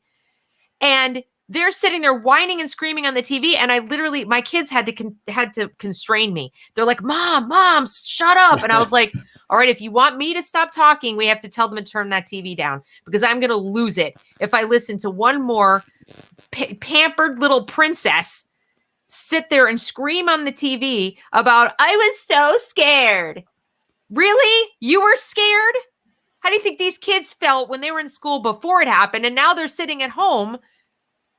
I can't. They don't care. I mean, that's, they don't care about anything. I'm at the point with that where it's like freaking theater. Yeah, it's all performative, and so I just try to tune it out. Well, that's why I don't watch it. But then it was on, and I finally dialed into like, this is how they're really like. Is this a real thing? Well, people really believe this. Yeah, no, I'm saying that's what it goes through your head, where it's like, oh, really? Well, the guys in the restaurant were watching it. They're standing there like watching it, like maybe to them that's news. And all I could think to myself is, the people saying these things obviously think there's a certain number of people who believe it, or who are, this is all they know from news. So they're believing it. And then I looked at that graph. You probably saw it on Twitter. It was like what the poll said that, they're most worried about. And the number one that's thing. Insane. Yeah. That's insane. Yeah. Not kids out of school. Okay. So anyway, I've taken up enough of your time, but this has been really fascinating. It really, I won't say that it surprised me. It kind of, it just gave me a lot of texture and detail around things I already suspected. I hope it was informative for the audience who didn't already know about this stuff, because one of the reasons I wanted you to come on was that I know there's a high percentage of people who don't know how bad it is. Even after this last year. And how bad it's always been, and how bad it has been. Like, it didn't just get bad. No, they don't really understand it. They don't have firsthand experience. Most parents that I saw when my kids were in school, between being homeschooled and now homeschooled again, most of them are like, okay, bye, have a good day. And they like drive off. And that's literally all they know, is like carpool line and maybe back to school night. And like, they don't have much interaction with the school at all. And so until somebody tells them something's wrong, they don't think that anything's wrong. And their kids don't go home and say anything half the time. Yep. And so I feel like I have to say, okay, maybe it didn't happen to you. And maybe you've skated by without having an issue. Yep. But this is real for the majority of kids. Like this is something that people are dealing with, and maybe your kids are dealing with it, and they're just not telling you about it, because the message you're giving to them every time you go, do your homework, okay, it's time to go to school, is mom thinks school is good. Mom thinks my teacher is good. Mom thinks this whole thing is fine. Yep. What kid is going to go home and have the nads to say until they're much older, hey, mom, you know that thing you're constantly acting like it's awesome? It's actually torture, and I freaking hate it, and I'm miserable all day long. And that's the reason that I'm like, whatever the issue is. I don't talk to you. I'm sullen. I'm, whatever. And articulate that in a way that a parent doesn't hear it as, yeah, all kids hate school. Exactly. Because to your point about how it might not impact them, I would say, I can't think of anyone who it wouldn't impact, because they just don't know it. Stuff. Yeah. Well, because let's say just with my specific experience, if a teacher is inept at dealing with kids who have behavioral issues or has no classroom management, that does impact the kids in regular ed who are just there to learn. That impacts people like your daughter, who's like, well, I guess I'm just going to read a book, or whatever, because the teacher is playing ringleader over there because they don't have the training, and the administration doesn't want to help them. She do that, started so breaking so many rules. Now, thankfully, she was constructively breaking rules. I give her credit for that, but she would sneak her phone. You're not supposed to have this. And some kids sneak it so they can watch, porn. My daughter is in there going, Mom, you've got to come rescue me. Come at lunch and get me. I will be outside the building. Take me home. You've got to come get me. I'm going to have an anxiety attack. Like she wasn't making it up. There were many times that she would have like a meltdown, like a panic attack at school, because she just felt like, she goes, I feel like a caged animal. I literally feel like I'm going to explode. I can't stay here one more minute. And I would have to go beg her dad, because, in a divorce situation, which is something else other people don't think about, is I would have people go, well, why don't you just pull her out? I'm like, oh, would you like to call my ex-husband and tell him that this is the necessary thing? So I was pulling my hair out. I don't have, and you try to go to court. I tried many times. I'd go see lawyers. I'm like, this is what I need to do. My kids, I've had 3 perfectly healthy, happy, well-adjusted children who love to learn. I had to put them in school because of a divorce situation. And now they're varying degrees of having mental illness. Okay. All these things. So it's expensive. And they would tell me, the judge is not going to favor homeschooling. The judge is not going to say that you can homeschool your kids. Is there something organic going on? Do we need to know about? I'm like, oh my God. Depression? Does that count? Yes. But, you could have convinced them that they're depressed, that they're not really depressed. And I'm like, would you like to speak to them? We're talking about a 16-year-old. Would you like to, they're perfectly capable of articulating at this point. Would you like to see the text message threads of like, I think I'm going to kill myself? This is so frustrating because even as a parent, who you want to protect your child, it's not as easy as all that. Totally. It's not. And that's where that community comes in, man. No. Like you were saying, we have to build those communities because to what I said earlier about this is a very new experiment in the course of human history. The community would be there for that. You would be a part of a community with people that you could trust to do that. So it could be, I can call so-and-so to do that. I grew up in a very small town. And I mean, it's small by our standards now, but it's 2,000 people. I graduated with like 43 people. But I was part of a community where if something happened, if someone saw your kid, they knew, hey, that's so-and-so's kid. I know their parents, or they might stop and say, hey, you need a ride or what's going on. And so the community for the most part looked after itself. And there were a lot of benefits to that. My grandparents were 3 blocks up the street. And while they were still alive, I would go up there every day after school and hang out with them until my parents got done working, so the community was a big part of it. Mm-hmm. And if I didn't go there, I would go hang out with friends at their house, but my parents knew their parents. They knew all of it. And so like that is a solution that, I think people are not going to be super comfortable with because people have stopped. We don't have the ability to talk to each other, and they've to socialize, turned us against each other. Exactly. You don't wear a mask. You didn't do this. Yep. So they're making it even harder for us to do this. So that's why the key point that I think you made was, the shared values piece. And that is probably why we are going to end up diverging, because you can't form community with someone who's going, put on your mask or I'm calling the authorities. Like, how do you trust that person? Or validate this thing that my 3-year-old said that they're an elephant, a dinosaur, a princess, and a rocket pilot this week. But one of those things happened to be a different gender identity. So you have to validate that. Right. Or else I'm going to call the authorities, and that kind of stuff. So there's a lot of things that I think are just going to organically lead to that happening. Mm-hmm. And again, I'm not a big fan of that. I think the implications of that, but I think the reality is the people living in Portland right now want to live in Portland. Like, I don't know why Pete Boghossian's still there. I don't know why Brett and Heather is still there. I understand what Andy does, but the people leaving Portland want to get out of Portland. The people leaving California, LA, San Francisco, they want to not be there anymore. So this is already happening. Right. It's just, I just hope they don't bring their mess. Like, I hope they're not just leaving for economic reasons, because being in North Carolina, and I was an early refugee. Like, I came from the Boston area back in 2005. I would have left sooner, but again, my ex didn't want to, but I came for the shared values. So I knew why I was leaving. Okay. Yeah.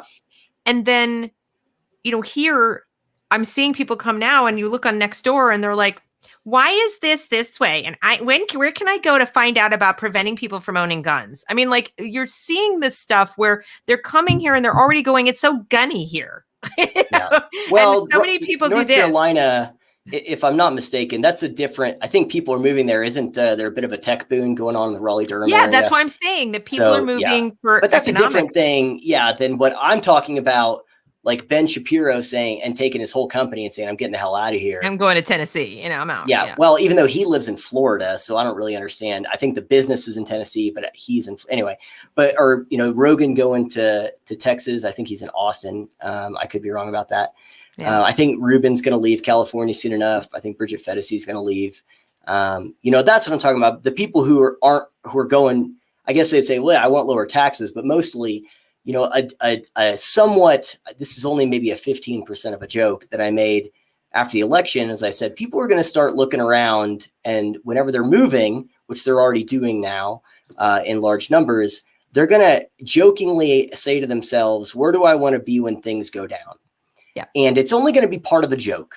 And eventually that's going to become a self-fulfilling prophecy. But again, you know, I don't want to go down some apocalyptic, you know, pathway. Right. I do that enough mentally myself. Well, no, but I think we will get to a point where nullification is going to start becoming probably, a real thing. In the meantime, there is a reality to, if we want our kids to be educated the way we want to be educated, you have to be with like-minded people who share, at least that you don't have to agree on everything, but agree on a lot of those core values and that you trust. And so that's that restoring community. And so that's where I say, even if things failed on a local level here, things are failing on a local level again. I would say use Portland as an example. Ted Wheeler got reelected. So localism isn't doing so hot, but that doesn't mean that it's not still the answer to a lot of these things, or at least the best answer that we have right now. Anyway, in this society we have. So, well, I appreciate your point of view so much, because like I said, I'm just one person with my one set of experiences, and having other people come on and talk about these, especially somebody more recently involved, I think is really valuable. And I can't thank you enough for the amount of time that you gave to us tonight. Thank you so, so much. And thank your wife for me as well. Yeah, no, it's a lot of fun. Very, very generous. And let me get I did want everybody to know that Truman also has his own channel. Did I get it right? Return to Reason. Well, at locals.returntoreason.com or returntoreason.locals.com. And then, okay. So yeah, that's fine. So returntoreason.locals.com. Return. Yeah. And then on YouTube, reason.locals.com, right? Yeah. Yep. And then YouTube, Return to Reason. And then on Twitter, it's at My Mundane Mind. You could type in Return to Reason and find it. But I put stuff on Medium. I mean, you can put some links into the description afterwards. You can edit this afterwards. So yeah, cool. All right. Well, I just want people to see, like, you've got different platforms if you want to connect with Truman. And thank you so, so much.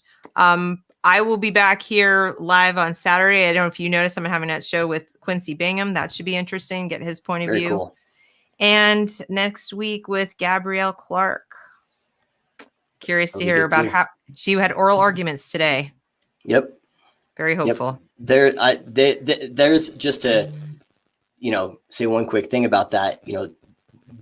There are people who are pushing back at the local level, and I think that are, at the state level, which is in this place where we think about everything federally. State is local in a lot of ways. And so, I am optimistic about, like what's happening in New Hampshire, for example. And so, and I'm making contact with some people in my state to try and, get that going as well. Yeah. So there is hope there. I'm not completely cynical, just like 98%. Are you going to stop recording and then we can chat afterwards? Yeah, by the way? Exactly. Okay. But thanks everybody for coming. Thank you so much for your great comments, and I'll see you next time. Peace.